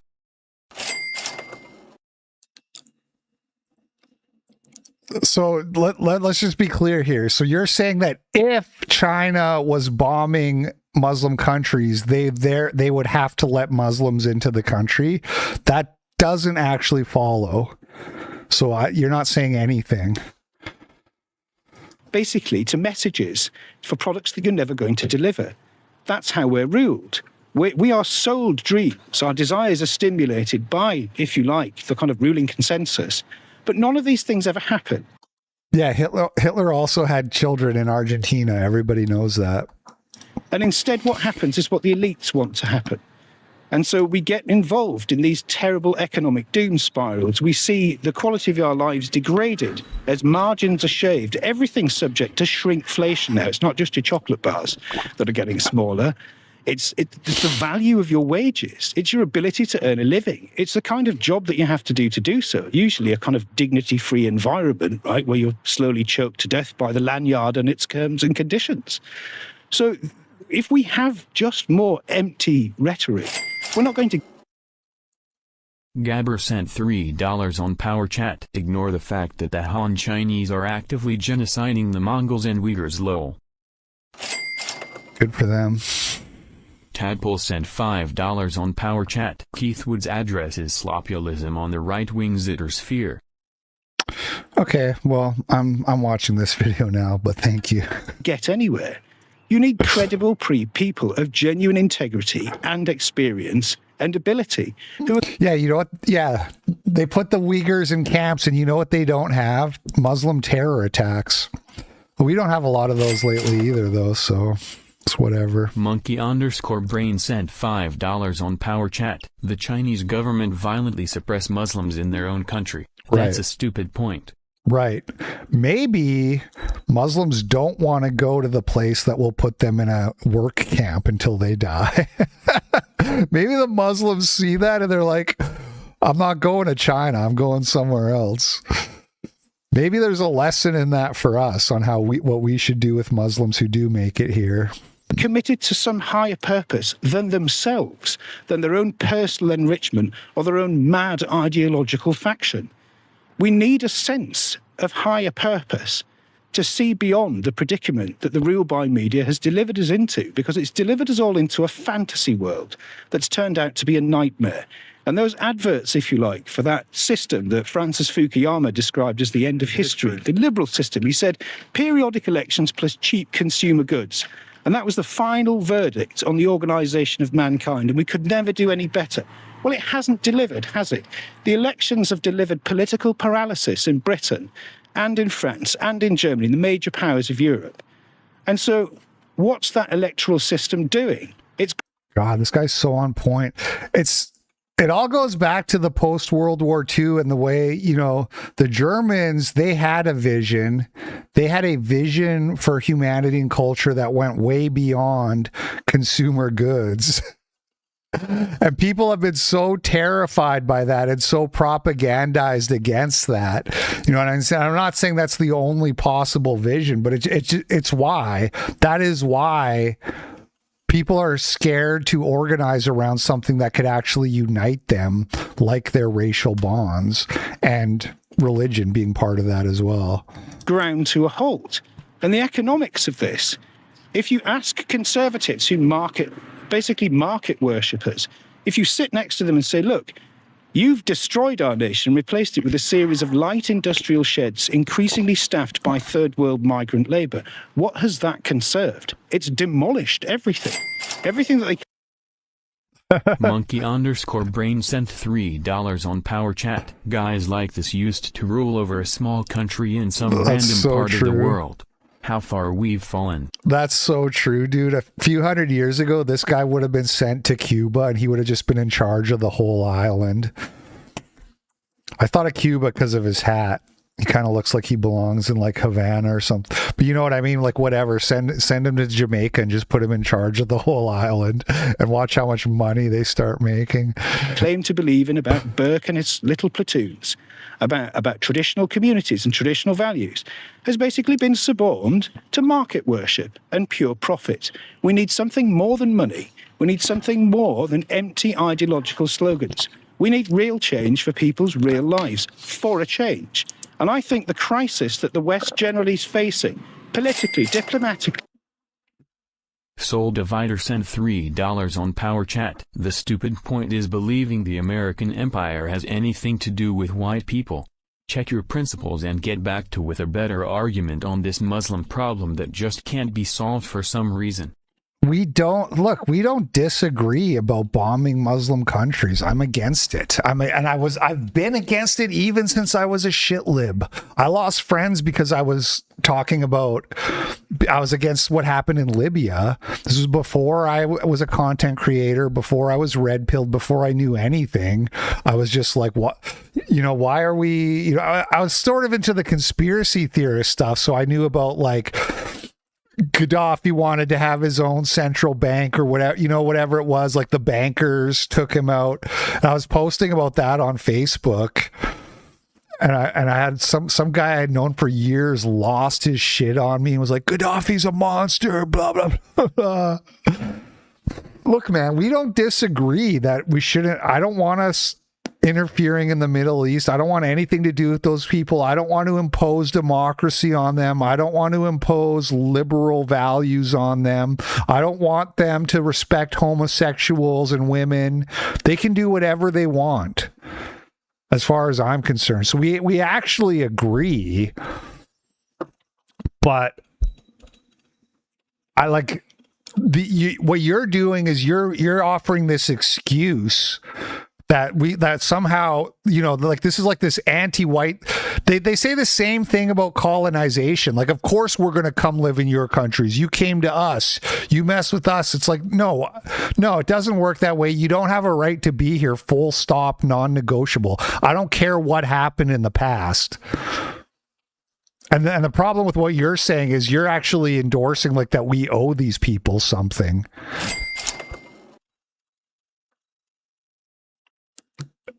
He probably is. He's probably a big fan. He's probably this is wandering Neanderthal. Morally and financially gives you the opportunity to make the kind of deep-rooted change that you need to save the nation.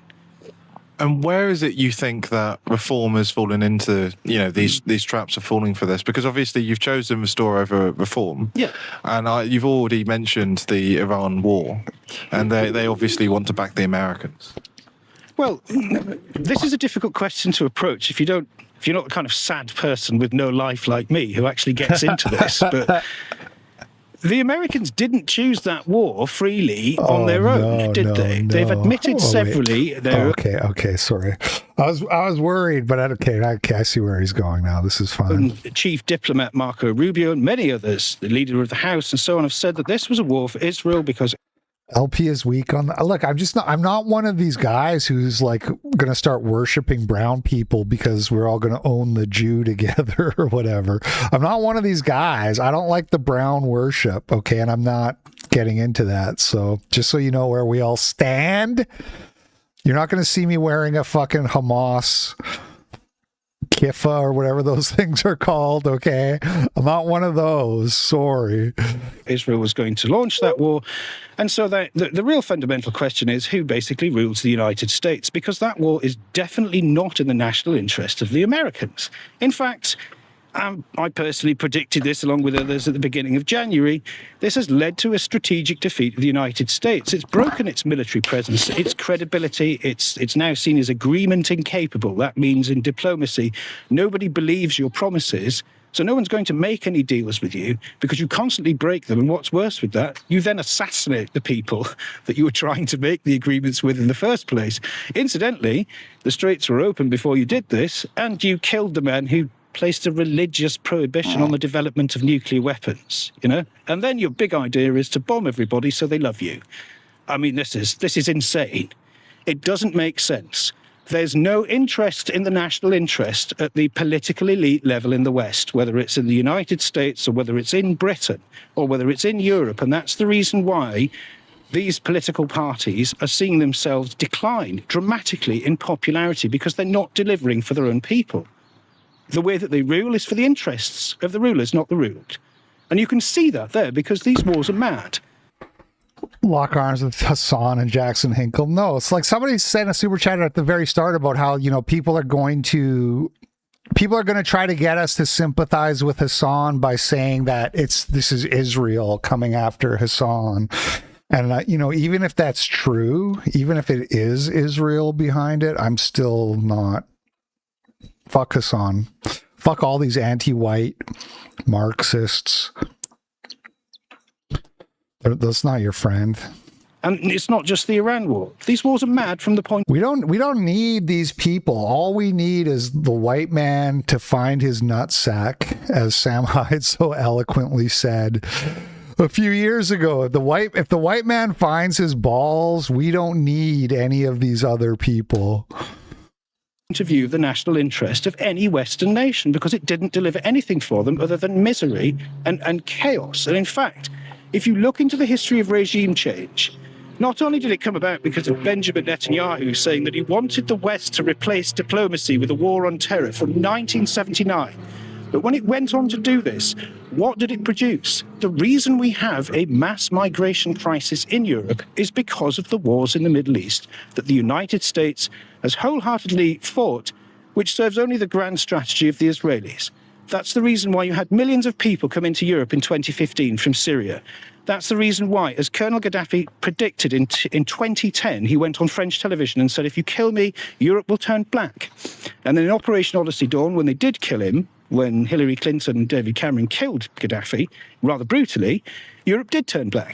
Who is this guy? Who is this guy? He's just some random guy on the street who knows, he just knows what's up.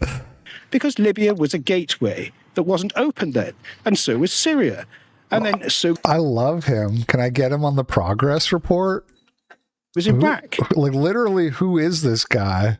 And so when you smash these countries, what happens? People flee and routes are established, and that becomes a business. Mass migration is a criminal enterprise. It's a racket.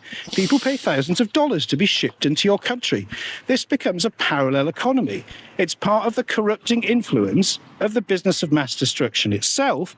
And when people are beginning to see that now, because they're seeing that it's going to make changes in their pocket, the price of their petrol, the availability of their food through the scarcity of fertilizer, the cost of living is going to go up. Governments like the Labour Party, and probably like Reform, show this man some cliffs, are going to borrow more in order to defray those costs, which will further devalue the value of your money, making it harder and harder to survive. It's a death spiral. Fundamentally, the decades of regime change wars that I've seen have changed one regime more than most, and that's our own. Because I remember when we used to live in a safe...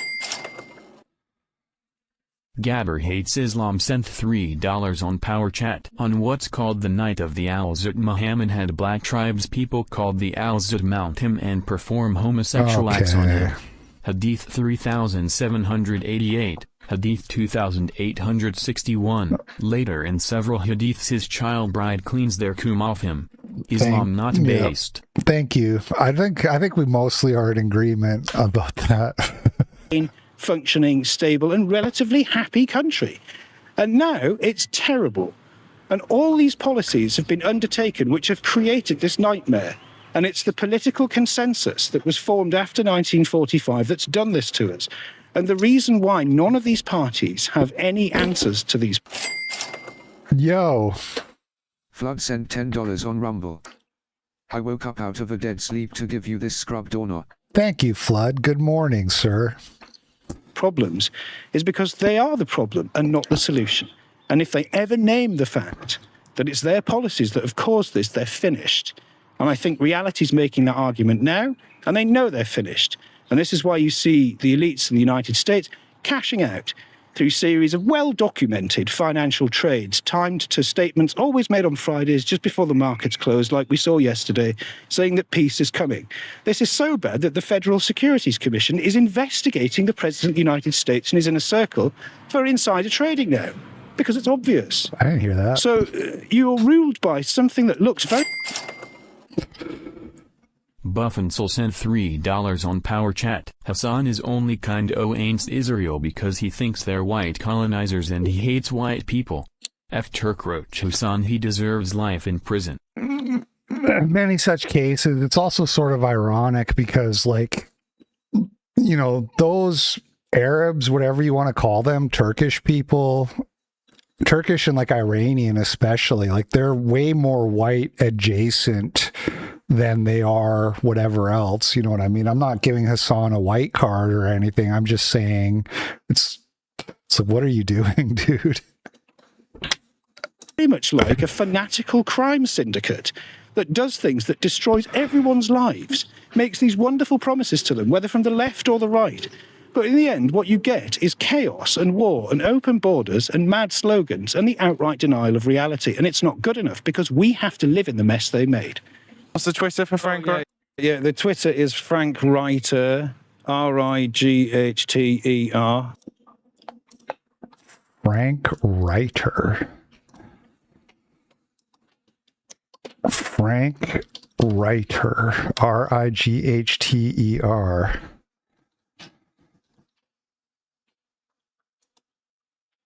He follows me.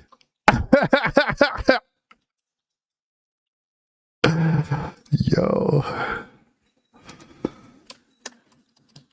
Awesome interview, man. Okay. Sick stuff. Yeah, we're watching the Elon. That's how this came to my attention. I was like, oh, people are talking about this video. Let's check it out. Really, just amazingly articulate and just a guy who gets it. Not only does he get it, but he has like good optics, you know what I mean? Which is for better or worse. I'll be honest, I still like the more blunt, you know me. I'm not going to change. I'm not going to try to be something I'm not. I'm not an articulate Englishman. I'm a blue collar, white North American. But I like all the different approaches, and they're good for different things. So you need guys like that. You need guys who can lay it all down without scaring the hose, so to speak. Although it's probably a lot of what he said went over people's heads, like people who don't actually know what's up are probably like, what is this guy talking about? But this guy definitely knows what's up. That was sweet. Okay, some quick little Chud the Builder updates. Not a lot to go over now, but he is still in jail. They're trying to bail him out with their $1 million bond. Duel, the gambling casino, crypto casino, has been trying to bail Chud out, and they're just making it very difficult. They're not letting them bail him out, basically. So Jake Shields says the judge is trying to reject the bond, saying they can't pay. Paul Miller says the judge has no grounds to deny the bond. The money is legit and legal. I'll update you guys if I hear more. Andrew Bronca says, as a lawyer following this prosecution, I don't see any legal basis for the judge to deny the dual bond money. The funds are not illicitly acquired, which would be the only basis to exclude them. Everyone involved in these proceedings, the judge, the prosecutor, the defense attorney, all know this. The state is just demanding a source hearing, and the judge is just going along with it purely as a delay and harassment technique against Dalton.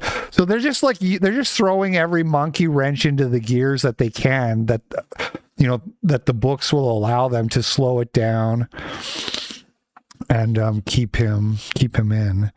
Am I having breathing issues? No, not really. Jake Lang's fiance provided an update given to her by Lang as he vacations in Montgomery City Jail. So Jake Lang was held in contempt, and they gave him the maximum, which is 10 days in jail. So Jake Lang, they're playing a video in court of Dalton talking about free speech or something. Jake Lang nods. He nods. And the judge is like, get out of the courtroom, tells him to leave. Jake Lang gets up. He's walking away and he says, two-tier justice. He's held in contempt and they gave him 10 days, which is the maximum.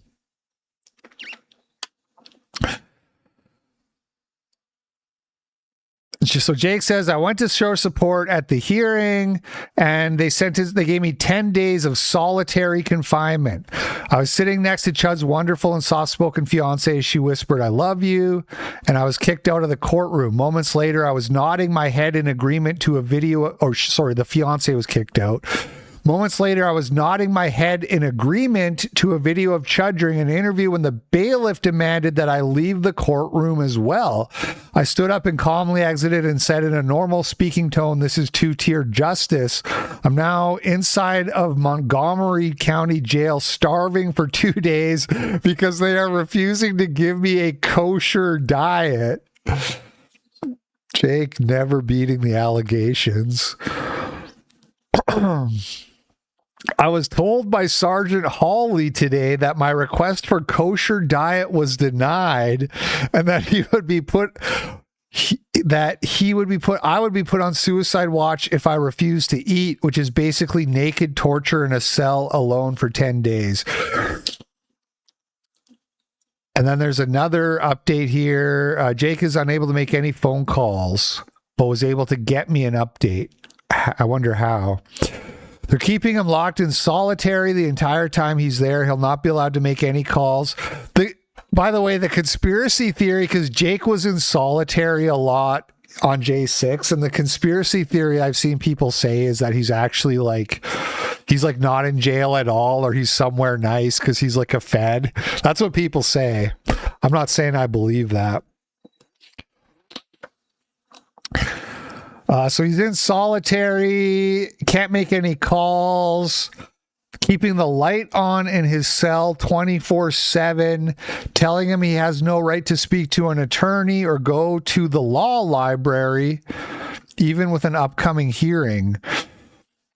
I've been documenting every call I've had with these psychopaths in the jail, and they know I have the recording of them ripping him out of his cell just for begging for food. So when I called to get all of this new info on record and an explanation for the treatment, the lieutenant decided to now silence me and told me the entire jail to no longer take my calls. His mother called right after I did to try to get answers on his treatment, and I have posted the recording. Okay, so we have a recording of Jake Lang's mom. Well, I was told that an attorney will have to contact our attorney. Our attorney will have regarding Mr. Lang. This is his mom calling, and I'm recording the call because I want to know what's going on with my son and why. I understand. Yes, ma'am, but She sounds like that actress. She sounds like that woman who played the mom in Silver Linings Playbook.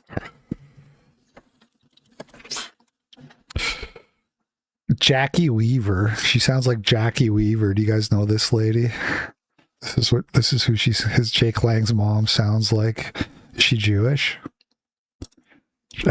Jackie Weaver, Jewish. She must be. South African Jewish woman. She has to be.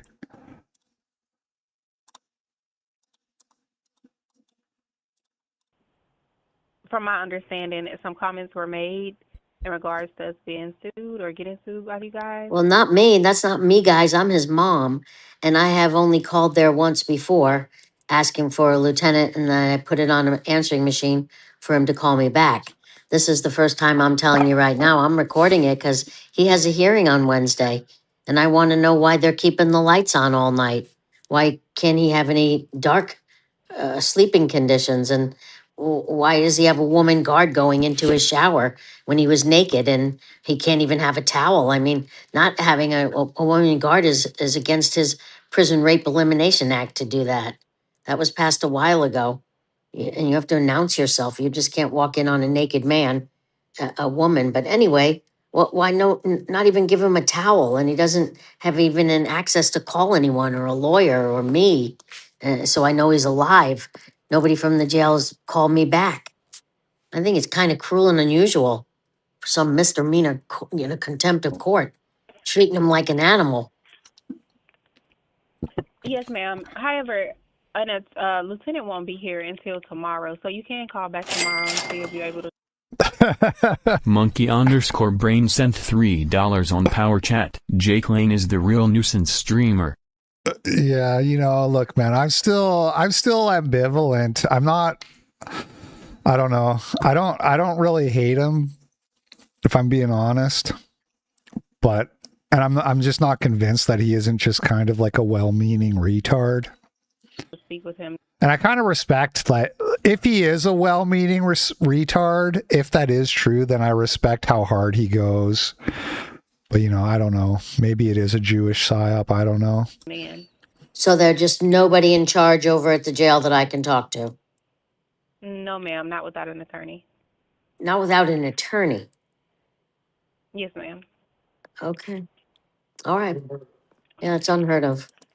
Thank you, and God bless. Okay. All right. So that's your Jake Lang update. Now, National Conservative, which again, I really like this page. I've said this before. This guy runs a great account on X. He looked up because Joshua Fox, who is the man that attacked Chud the Builder, who has not been charged with assault, by the way, to this day has not been charged with anything. Joshua Fox was held in contempt 6 times. It's on his record, because it's a crime. So when you get held in contempt, that's like a crime that goes on your record. And so this guy looked up what was his punishments, and he was fined $1,800, and he received 10 days in jail total.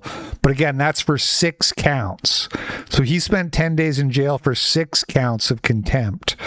Jake Lang was fined $1,100 and 10 days in jail for 1 count. Joshua Fox has 6 contempt of court cases, with Poland III as the case judge. So same judge, by the way. Jake, who is a judge who we talked about this already, but he was censured as a lawyer because he ghosted his client. Jake Lang was held in contempt and got 62% of the fees and 100% of the jail time. Okay.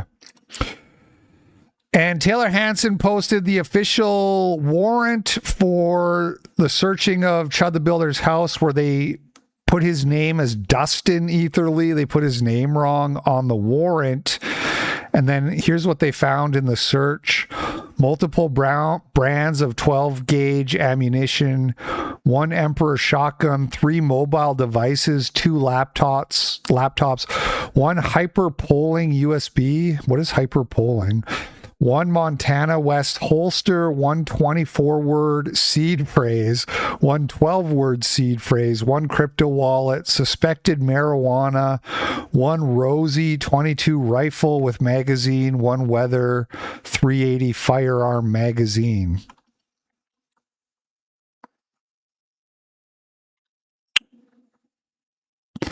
Since when do state attorneys search people's property for evidence for a random shooting that wasn't planned or premeditated? That's a good question. Is that normal?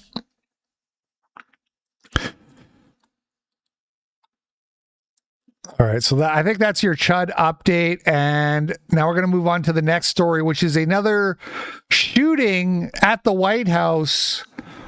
Some schizophrenic black guy went and shot up the White House over the weekend. This morning, an urgent investigation is underway after gunshots rang out near the White House. Medic 1, respond for a shooting at 17th Street and Pennsylvania Avenue Northwest. I was just yards away, preparing to go live on air, when I heard a flurry of gunshots. The shots were fired shortly after 6 p.m. on Saturday, my crew and I ducking for cover. And then we ran. We have to evacuate shooting. We have to evacuate shooting. We have to evacuate shooting. Sprinting across the North Lawn with the rest of the press. We have to evacuate shooting. We have to evacuate shooting. Why did he say it 3 times?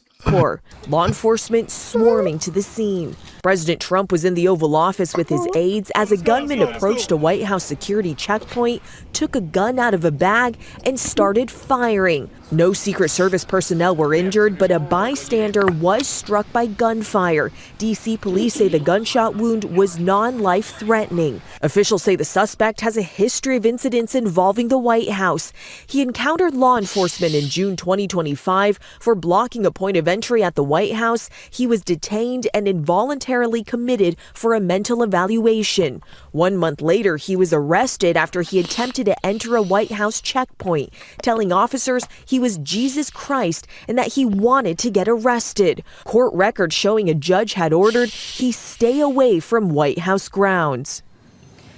The president is now using this incident as justification for his new White House ballroom, and in a legal filing overnight, the Justice Department revealing new details about the project, saying it includes a roof with the drone port and a spot for rooftop snipers, guys. Yeah, just terrifying moments there, Selena, and we just want to say White House reporter Trisha Takanawa hitting the pavement as the shots ring out. Unlike this woman, they said this reporter has the survival instincts of a lemming. What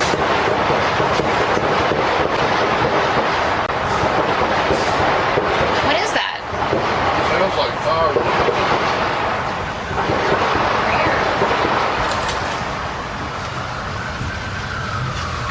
today, but this obviously comes just a couple of weeks after a shooting at the White House correspondence. What really sells it is the retarded look on her face through the whole thing. Like, she looks genuinely confused.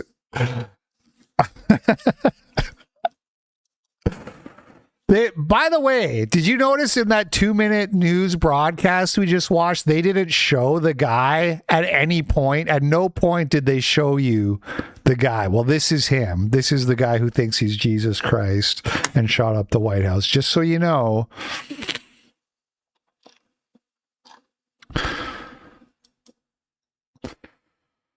And then Benjamin Netanyahu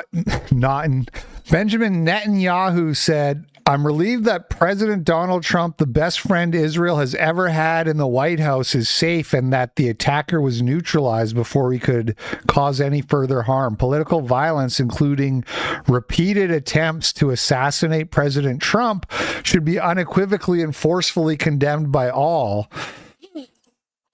And Village Crazy Lady Mel said, 4 o'clock yesterday, Trump announces they've made a deal. About 2 hours later, a man with a long history of mental illness who was literally involuntarily committed by the Secret Service last July somehow gets access to a gun and shows up and opens fire on the White House.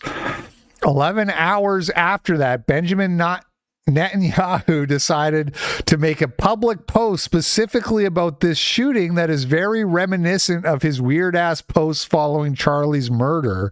He made this one before ever even publicly acknowledging the very unpopular Iran deal. And within hours, it looks like the whole deal is off again. Call me crazy. I don't give a fuck. This shit is not a coincidence. I don't know how they're doing it. Probably some kind of mind control or hypnosis, but it's them. I can't prove it, but it's them. And hey, man, I'm starting to think maybe these people aren't so crazy. Maybe Ian Carroll was right all along. I don't know.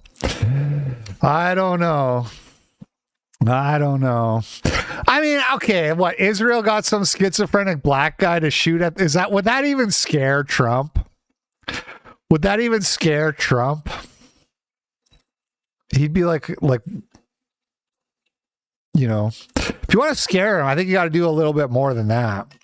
A little bit more than shooting at the White House. Anybody can shoot at the White House. I don't know. I'm not convinced.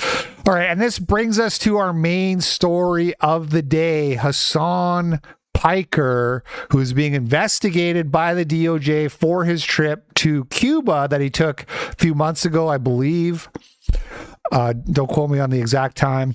But before we get to that, he also was streaming with Ashley St. Clair before this happened, because Ashley St. Clair, as we covered on Friday or whenever it was, has alleged that Elon Musk told her that he like stole the election for Trump.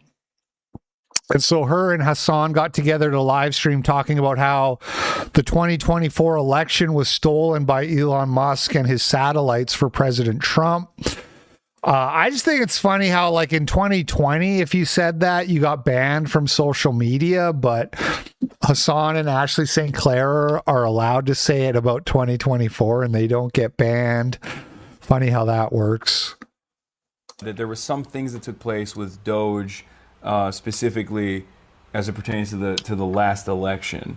What did you mean by that? Like, what's going on there? Did Elon play a role in stealing the 2024 election? I'm not a... So all I know is what he has sent me and what his engineers and employees have told me. But in October of 2024, he sent me texts, which you can look at if you want. You want to read the text?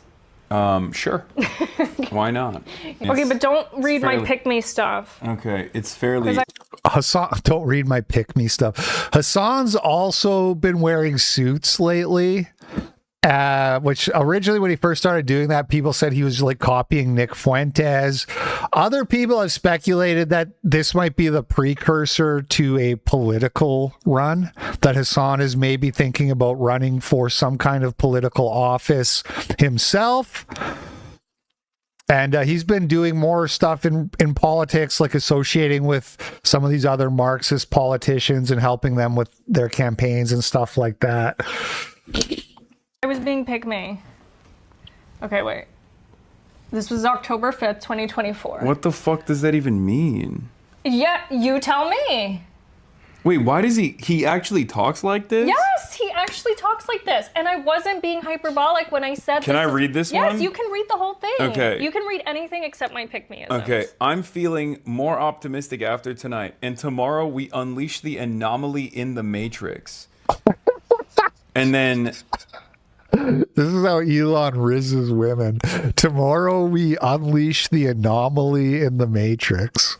This is not something on the chessboard, so they will be quite surprised. In air quotes, lasers from space. What? And you made a joke. It was a Marjorie Taylor Greene joke. Yeah, you made a Jewish space laser joke. I said finally a focus on the Jewish vote. And he laughed at it. And then I have over 10,000 lasers in space right now. So he doubles down and says and quantifies his number of space lasers. Elon's going to release the Kraken, you guys. I'm reading your text messages back.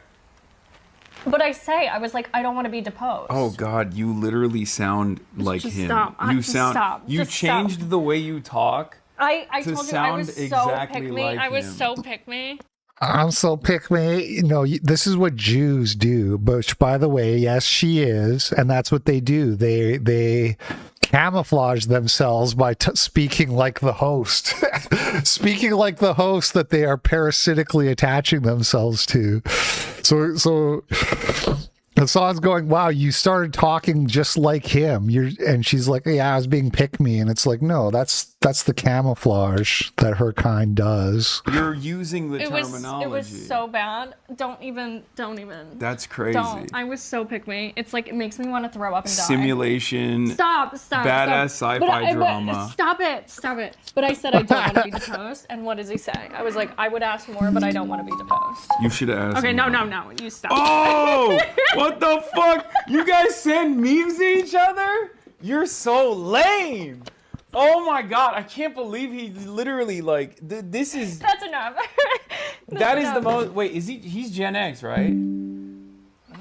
That's the most millennial ass like text message. Aren't you Gen Z? Yeah. That's nasty. That was way worse than you trying to talk like him in your text messages. That is like sending like epic memes. Wow. Wow. I want to die. Oh my Wow, God. that's embarrassing. Yeah, but so he did say that stuff. And then, okay, so in conjunction with that, then he's sending me the internal data from America PAC, where he's like tracking the real-time Delta vote metrics. He has like the cash prizes as incentives. Like it was. Yeah, it wasn't that illegal. I don't even understand how that was just like allowed. But I guess you can do that. If you're a billionaire, you can do that. If you're Israel, you can do that. It's cool. It's great. America is up for sale. There were so many memes too. Some of them were good. I'm sure. You want to show me a good one? He said worse things about 9/11 than you. Yeah, that's not. Everyone has. That's not even surprising. But Whoa, hold on. What did Elon say about 9/11? I would like to hear. But show me one of your good memes then. No. No, it's all like cringe as fuck. So he's like showing you all this data, all this metric, all this stuff that he's tracking. Like what? I gave him that black MAGA hat. I'm responsible for dark MAGA. Ugh, gross. I put it on him like at my house and he's like, I'm dark MAGA now.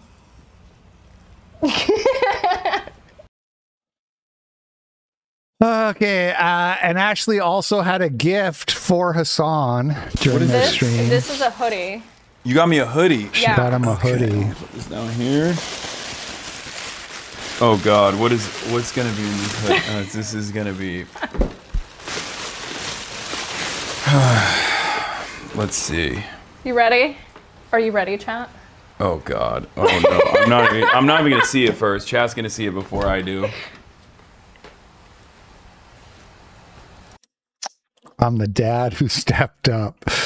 So Hasan's going to be raising little Elon now. Little whatever. What's the kid's name? X or something retarded. Little X squared. Hasan's going to be getting together with Ashley to help raise little X squared on their meager income. Everything she says and does screams escort and calculated. All right, so that was the stream with Ashley St. Clair, and that brings us now to the main story here, which is Hasan Piker and also the Code Pink founder, which Code Pink is like some LGBTQ activist organization, under investigation over Cuba aid trip. Influencer Hasan Piker might be in real trouble for visiting Cuba in March, where he filmed what looks like a propaganda video for the regime. I'm here in Havana, Cuba, right now on a humanitarian aid mission. My goal here today is to bring awareness to what my government, the United States of America, has. I don't know that much about the laws and the embargoes and what have you around Cuba. Hopefully this video will explain so that we all have a better understanding. There's also, I have a big tweet that breaks it down, but I haven't read it yet, so we'll get to that too. But I think maybe he has to call it a humanitarian aid trip because you're not allowed to maybe go there for other reasons. I think that's like part of like getting around the laws, maybe. Is done to the Cuban population. One of the most ridiculous embargoes of all time that has only gotten more deadly as time has gone on. Yeah, now federal officials have subpoenaed Piker as part of a wider investigation into violations of U.S. laws and sanctions, which prohibits supporting Cuba's communist regime. Piker responded today saying it's, quote, not great and BS. God, I thought this was going to actually break it down, not be a video made by AI. Hasan Piker investigation. Most of these videos are going to be by retards like Benny Johnson, which I just want like a news. I want a news video.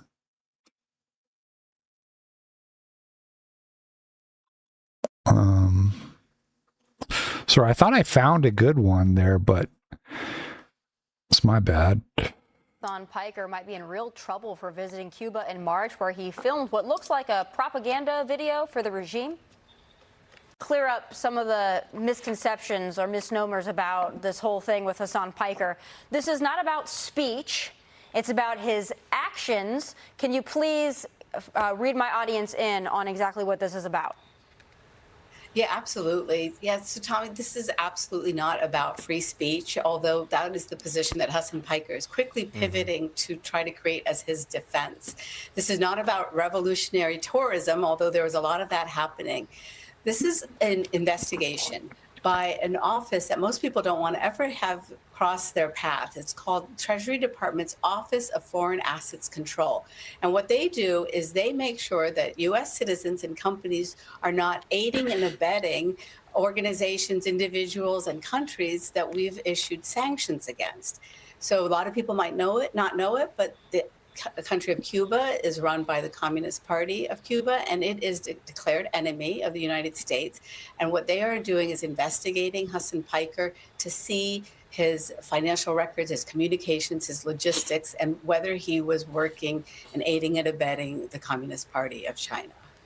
Of Cuba. I said China, but that is... He went to China too not too long ago. Exactly. That's a good slip. And it was like a similar thing where he went to China and then he was glazing and talking about how awesome China is, and everybody thinks the government paid him to do that. So I found this interesting. So a few years ago, there was the tenant company scandal where several conservative influencers were getting paid by a company that was on the back end getting paid by Russia. But even under a federal investigation, I believe under the Biden administration, they found that those influencers didn't know. They didn't know where the money was coming from, so they weren't criminally liable. But it brought up this idea, this foreign agent registration necessity. Is there specific legislation for Cuba and kind of adversaries, or is this really just under that guise of the foreign agent registration? In other words, if Hasan Piker took any type of payment for the propaganda, then he has to register as a foreign agent.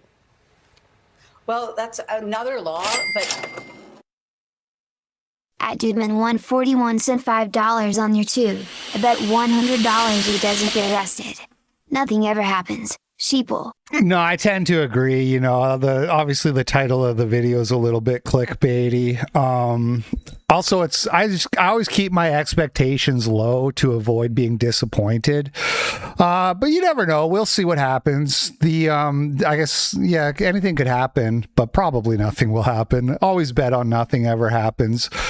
I saw somebody tweet like I don't know how the Panicans can be like so weak, like things are happening now that would have been like a fascist fever dream 5 years ago or whatever. And I'm kind of like, okay, buddy, you're putting the cart before the horse a little bit. Like nothing has actually happened yet, but we'll see how this all plays out. It could apply also in the activities that Hasan Piker's been involved in, because exactly like you said, there could be that you're violating the sanctions. So that's one set of laws. And then another one is that you could be doing influence peddling for a foreign nation.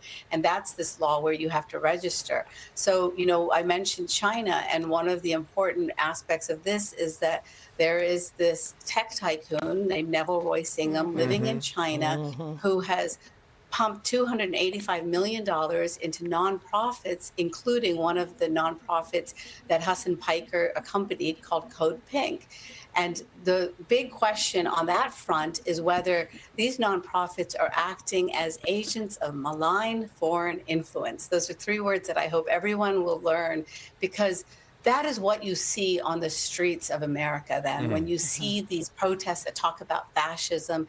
And, Ro Khanna just talked about the Epstein class. Well, that is the propaganda language of that network. And that's that little, flow that's happening now between these radicals. Yeah, Epstein.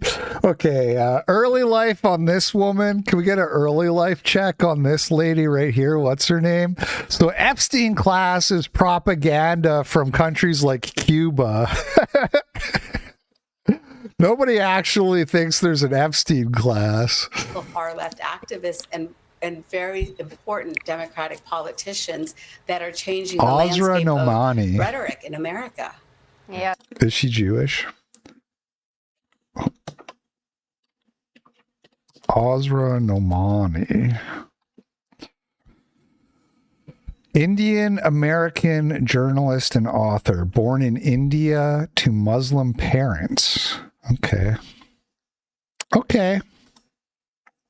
they are for the worse. But this one is not about speech. This is about his activity. So we'll. Yeah, exactly. Epstein class's communist propaganda brought to you by people who don't just want to save the Jew, the international Jew.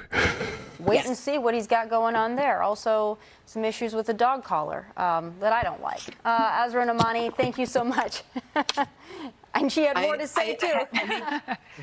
I made sure we had a picture of Kaya in our coverage just because I know there's folks like you, Tommy, that are paying attention to this dog that Hasan Piker has sitting in the back of his live streams for hours on end. Yep. Well, you know, if there's a dog story, I'm going to find it. Azra, and you find all the stories for us. You're an incredible investigative journalist, and we're so happy to have you. Thank you for all your hard work. Thanks, Azra. All right. Thank you so much, Kevin. He called you the goat yesterday, so take that. And Close enough, yeah. Indians are like Jewish lapdogs, aren't they? That's true. Thank you. Well, Kevin, you are the GOAT. So this whole Hasan Piker thing. Yes. It's not just because you say you support the Cuban communist regime. It's much deeper than that. Absolutely. And when him and Code Pink went down there and they did their little display here, I can't find one Cuban American who thought that that was flattering or that didn't find that grotesque. But his whole point here is that the American government is starving the Cuban people. It's not the communist regime that's been oppressing their people for decades now. But he could be in some real hot water here. He could be. And one of the more interesting parts of this investigation, and I hope everybody gets a chance to go check it out, Fox News Digital, is it really underscores the breadth of malign and foreign influence. It's not just what's happening out of Cuba, but also out of China, and also some actors in the Middle East. And you'll read more about that. And I really, in particular, want to encourage everybody to be skeptical. Wait, there's foreign subversion coming from the Middle East? When these groups pop up out of nowhere and you're wondering, how did they get all these people all of a sudden to rush toward one issue? Usually there's a reason behind it. Alicia? Yeah, and there are so many groups. That was pretty low-level analysis. I don't know what I expected from Fox News, but we do have, like I said, we have a better breakdown, I think. Visibly shaken Hasan Piker says it's not great for me that the feds are probing his foreign ties. Is not great. Okay? I mean, it's bullshit, but still not great that, you know, they're after your boy. They're up my ass. And I'll obviously get into it right now. I'll tell you all about it, but let me blast off real quick. We will free you, brother. Yeah, free me. Free me. Free me. I can't believe I'm saying that, but I'm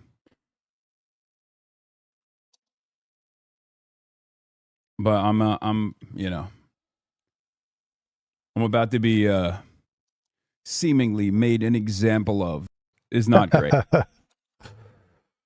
He does seem worried. He does come across as a guy a bit worried. All right, so this good dude Stu Smith, he did like some highlights from this Hasan stream. This is the one we just watched, so we already seen that, but let's see what else we got here.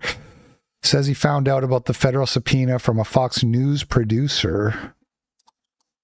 On the other hand, got a text message, or rather a voicemail, from a Fox News producer saying that I had been subpoenaed by the federal government.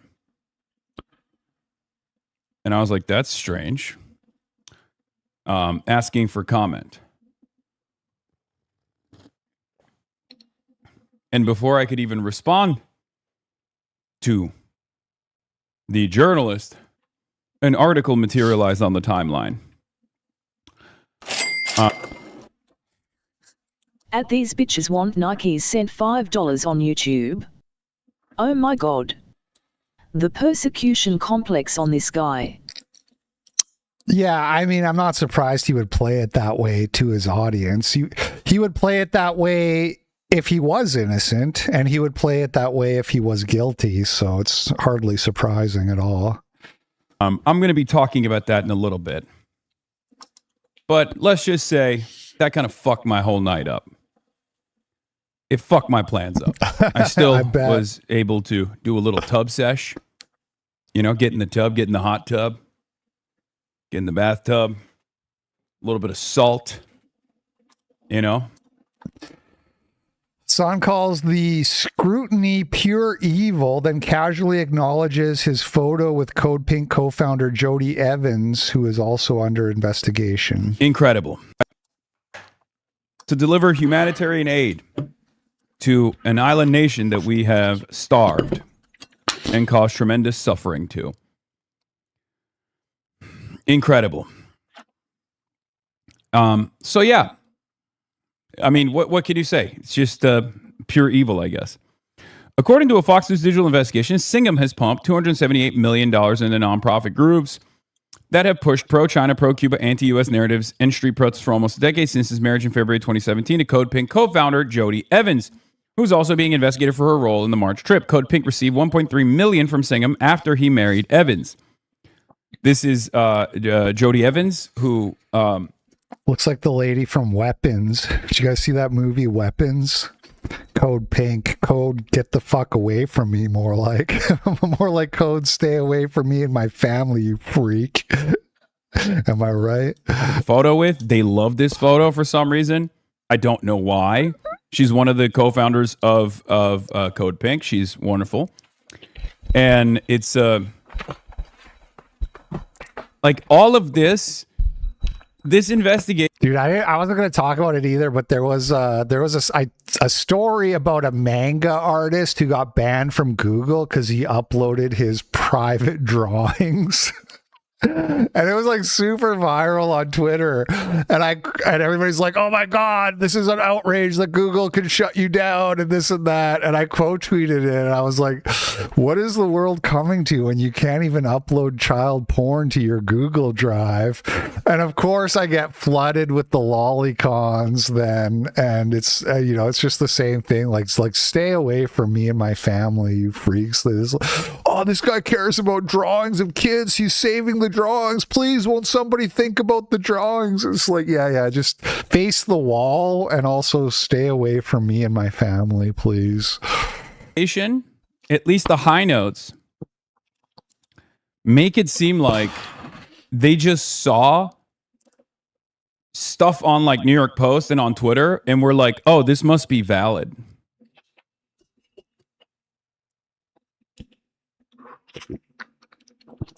In mid-March, organizations in the Singham Network, from the Venceremos Brigade to People's Forum, a hub for communist cause in New York City, were leaders of the Nuestra American Convoy, which included an estimated 650 delegates from 33 countries and 120 organizations. The organizations included Democratic Socialists of America, a U.S. nonprofit that promotes Piker as a headline member. By the way, that's so funny. The DSA does not promote me as a headline member, but, what is this? I'd also remind people that I was covering Hasan's Cuba trip before he even arrived, after learning he was part of DSA's influence delegation to Cuba. Excuse me. The red flags were visible before the delegation even landed. Now that Hasan Piker is reportedly under Treasury scrutiny, it is worth remembering that his Nostra America convoy trip was set up by DSA's Kate Willett and framed as an influence delegation. Hasan responds to my clip of him bragging about throwing wads of cash around in Cuba by insisting none of it was illegal. Oh, so he was bragging about throwing around wads of cash, and the whole law is that you're not supposed to support these regimes in any material way. Sometimes I welcome rotting for the rest of my life in a fucking federal penitentiary, rather than having to deal with long-term community members who have like unbelievably snide remarks, even in this fucking moment. Is this guy from the Manhattan Institute thinks the subpoena is because of your wads of cash comment? He's been living. Yeah. It's not illegal.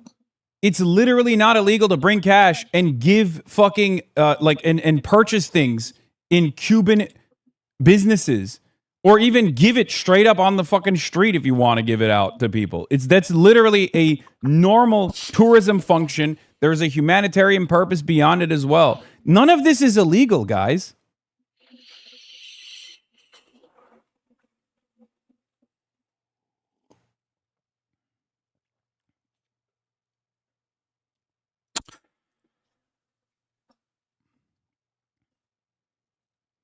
I always found it odd that when Hasan got off the plane in Cuba, one of the first people waiting to take a selfie with him was Jody Evans, Neville Roy Singham's wife and CodePink co-founder. I don't know.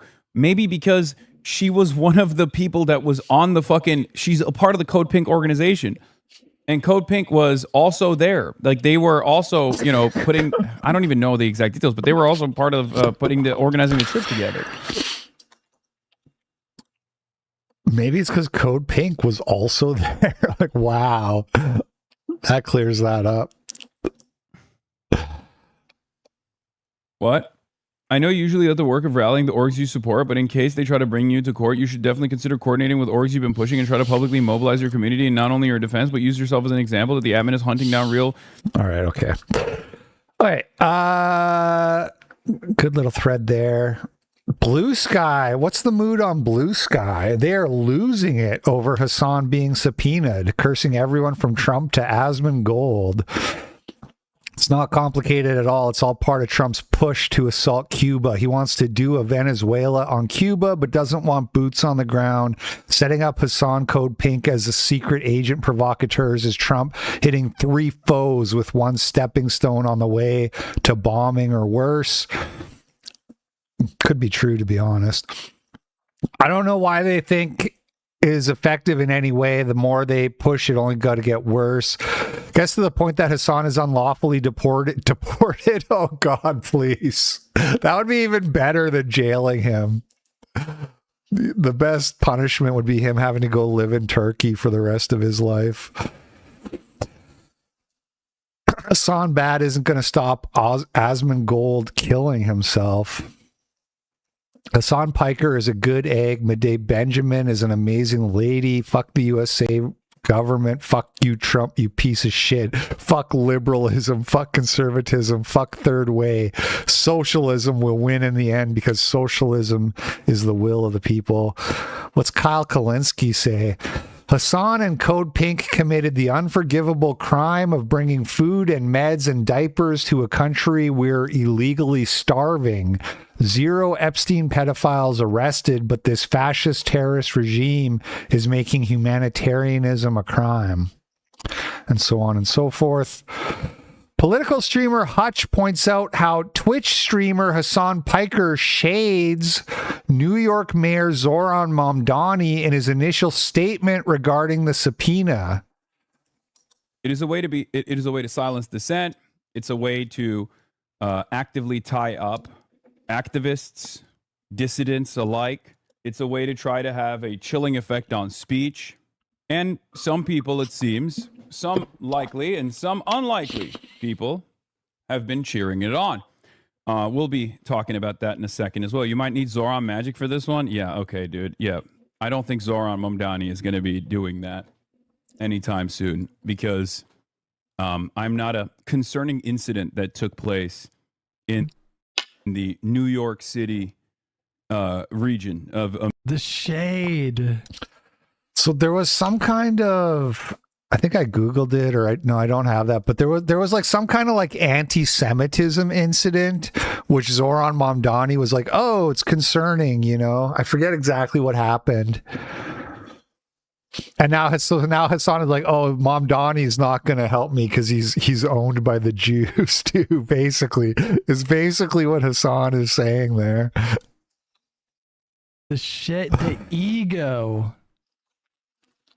Wow. It's subtle shade there, but he's throwing shade for Zoran Mamdani, I think, calling out anti-Semitism. There was some act of vandalism, I think, that took place at a synagogue. I think that's what he's referring to. And and Mamdani called it a concerning situation or something like that. But he's throwing shade at Mamdani here. Mamdani called out swastika being flown in New York City. Is that what this was? I mean, it could be a few different. So that's funny because it's not even like it's like a swastika, which you would think Hasan would actually be against that too, since Hasan doesn't like Nazis. Maybe he does now. I don't know. Has Hasan come around? Is it time for the Muslim Christian Alliance flown where we all march under the banner of the swastika? Maybe I could get behind that. If we can agree that the swastika is going to be our calling card, then maybe I could die fighting alongside with a Turk roach. Never thought I'd die fighting beside a Turk roach. How about a friend? Hey, let's not get carried away, pal. Thanks. But he's clearly... So somebody flies a swastika flag and Zoran Mamdani is like, well, this is concerning. And Hasan's like, this guy's owned by the Jews. What is even going on anymore? He's clearly, with his tone and rhetoric here, implying that Mamdani isn't stepping up or isn't likely to step up where he should. Like, this is for sure shade he's throwing here. We'll be talking about that in a second as well. You might need Zoran magic for this one. Yeah, okay, dude. Yeah, I don't think Zoran Mamdani is going to be doing that anytime soon because I'm not a concerning incident that took place. What happened? It was just, I feel like I saw a clip like a month ago of him saying, me and Mamdani, we still text privately. We're still homies. What happened in the last month? In the New York City region of America. You know what I mean? Highly doubt it. Maybe I'm wrong. Maybe he'll prove me wrong. Okay, here's the thread breaking it down with a more sort of a technical legal analysis. Let's see what it says here. Hasan's own broadcasts do the prosecution's work for it. He placed himself at a named military-owned hotel on both the prohibited accommodations list and the restricted list, described handing cash to Cuban nationals while acknowledging the limits on doing so, and confirmed he understood the sanctions regime well enough to obtain a Treasury clearance before going. He then recited the prohibition on funding government and military entities, disputed only the policy behind it, and announced he would disregard the restrictions outright on any return trip. The license he would lean on collapses on his own footage, where the schedule centers on state officials' regime solidarity messaging and recreation rather than the independent civil society contact 5 point, the law demands. On CNN, Hasan volunteered that the delegation obtained Treasury authorization and then stayed in a designated 5-star hotel. We had to get an OFAC clearance from the Treasury Department just to go. The American government has actually created these incredible restrictions that only allow American citizens to stay in 4 hotels on the island. These are 5-star hotels. If I don't stay in one of those hotels, I could go to prison for 10 years and have to pay a $250,000 fine. They have to stay in what they've declared as 5-star hotels. That legal description is inverted. Hold on. It's jumping around on me. There is no 4-hotel whitelist. The relevant instrument is a prohibition list, and the hotel the delegation used has been named in the reporting as the Grand Hotel Bristol, where Piker and other participants were staying. That property is on the government's list. It appears by name on the State Department's Cuba prohibited accommodations list as the Grand Hotel Bristol Kempinski. Grok, is this real? Hey, Grok, is there a list of prohibited hotels in Cuba that American citizens aren't allowed to stay at? And is the Grand Hotel Bristol one of the prohibited hotels? And is Hasan Piker on record on CNN saying that he stayed at this hotel?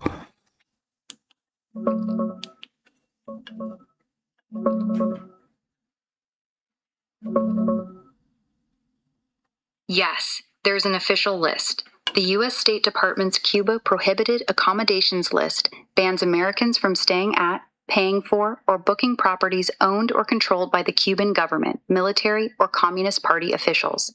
It's hundreds of hotels long and updated over time. The Grand Hotel Bristol, specifically the Grand Hotel Bristol Kempinski at 485 Avenida Belgica in Havana, is on that list. It has been for years, including in the latest updates. Staying there violates OFAC rules for U.S. persons. On Hasan Piker and CNN, reports say he stayed at the Grand Hotel Bristol during a 2026 aid trip to Cuba, and the hotel's on the prohibited list. In his CNN interview, he claimed his group stayed at one of the only 4 hotels the U.S. government allows Americans to use.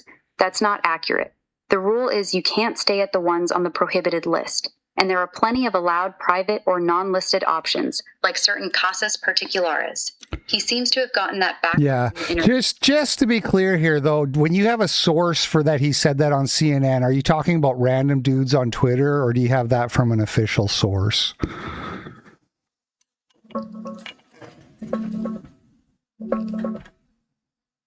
It's from the actual CNN interview. He said it on The Story Is with Alex Michelson. There's a public transcript. He told the host the U.S. only allows Americans to stay. Okay. Thank you, Grok. You're dismissed. Well. He's not off to a great start there, I gotta say. Okay, so can't pay for lodgings. This is like a long ass tweet, so we might gloss over some of it here a little bit. His own framing makes it worse. He told over 1 million viewers he was required to stay there, a claim a community note corrected, noting U.S. law only prevents Americans from staying at venues owned by the Cuban government or its officials. On his It's Devastating stream, where he describes the delegation peppering people with just wads of cash for the most part, with hopes that there's a little bit of economic respite for each individual Cuban that we encounter. On the collective punishment kneecap call out Donald Trump over Cuba crisis stream, he goes further and counsels his audience to do the same while showing awareness of the limit. You should bring hard American cash to Cuba and give it to the people of Cuba. Obviously, there's restrictions on how much you can bring, but it is what it is. A documented series of financial transactions on the island and on camera acknowledgement that he knew cash transfers are restricted. The it is what it is a knowing disregard. Civil liability needs no intent, but DOJ referral requires willfulness. Hasan supplied unusually direct evidence of it. He knew the regime applied and sought authorization. We had to get an OFAC clearance from the Treasury Department just to go. So this is a sophisticated actor with access to sanctions counsel, not someone unaware the rules exist. He demonstrated specific knowledge that the targets of his spending were government and military entities and pressed ahead anyway. In the mini dock standing in the hospital compound, this is Hasan speaking now.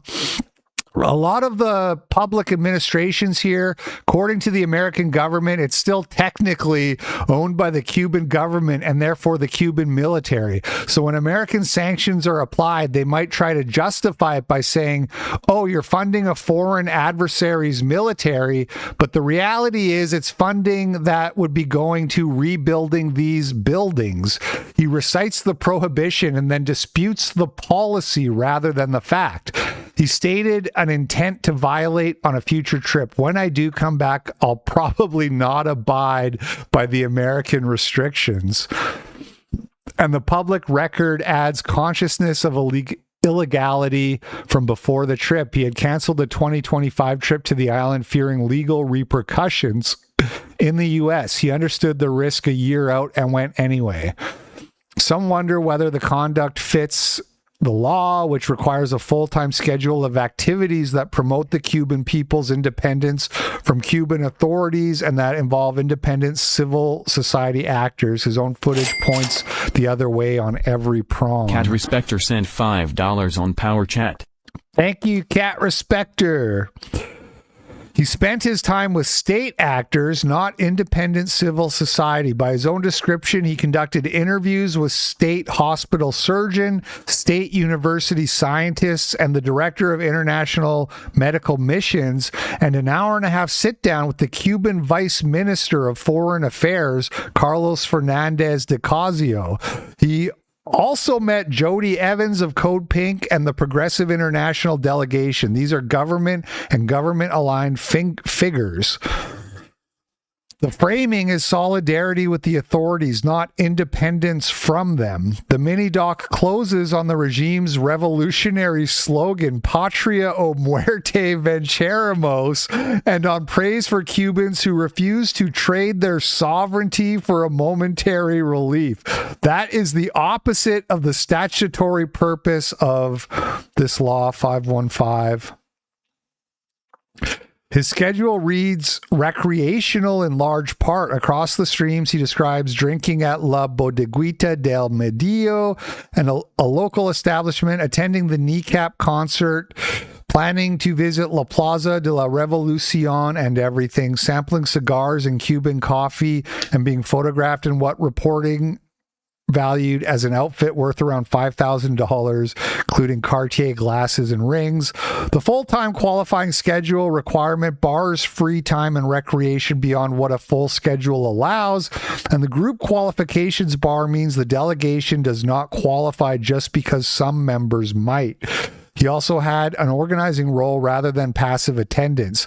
As soon as this trip was being planned, I hit up Daniel, their manager, that's Kneecap, that supports the coordination element and ties him to the convoy's assembly. He repeatedly foregrounds the non-medical hardware.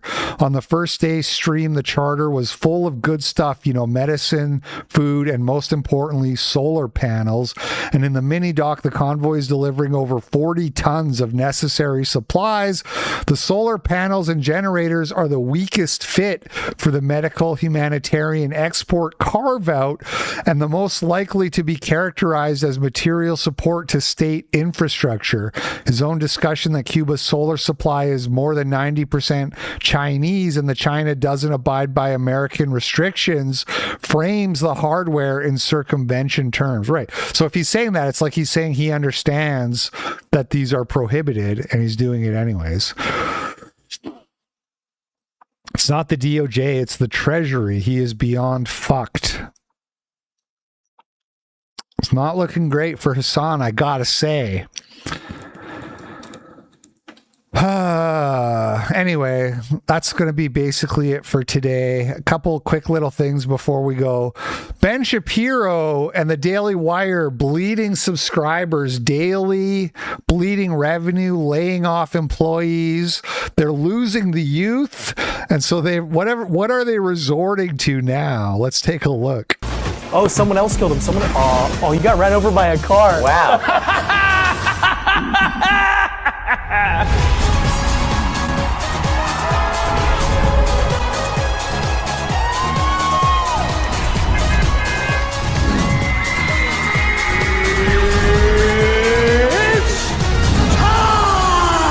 So you have to explain to me what this game is, why it exists, and everything. I know nothing about this other than I've...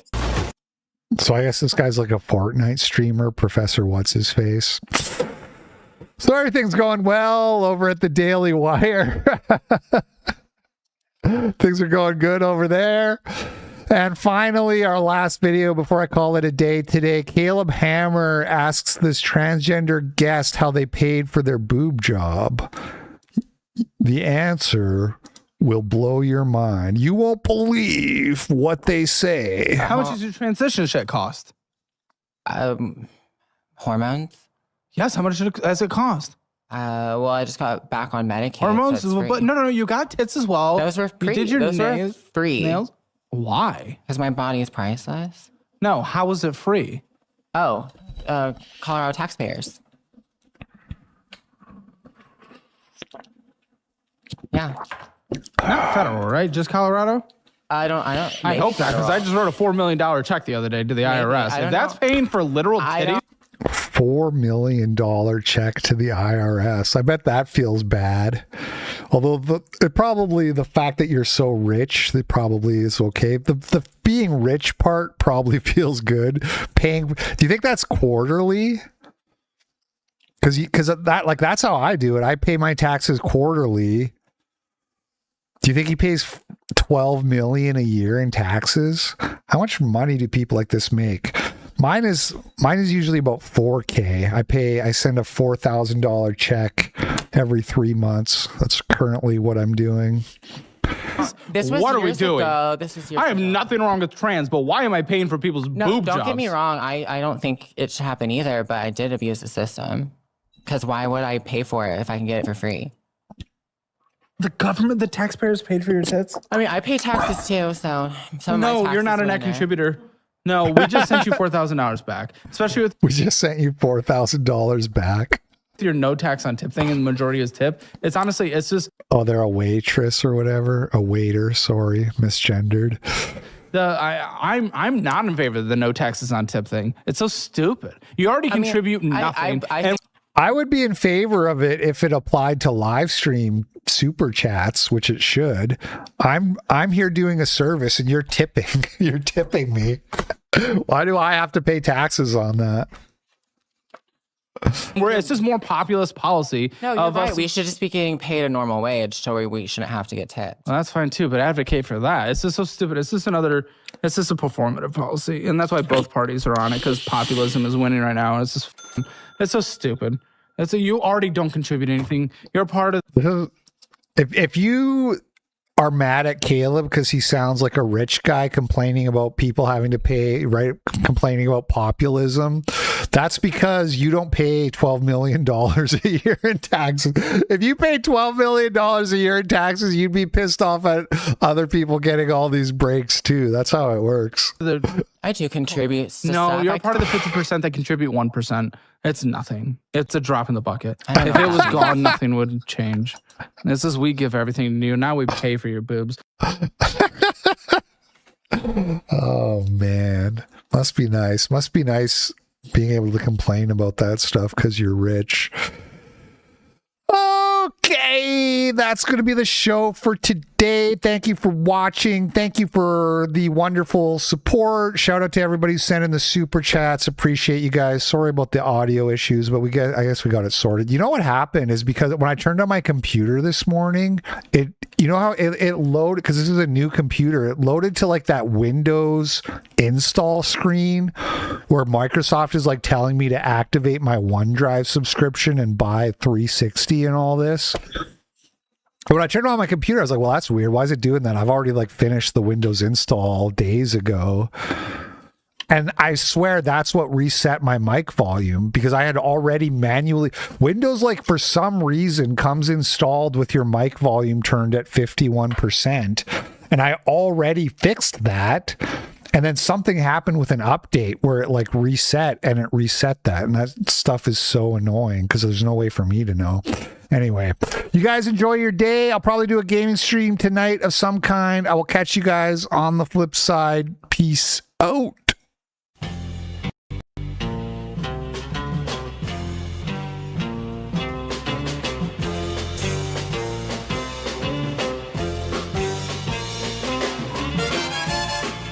Sure.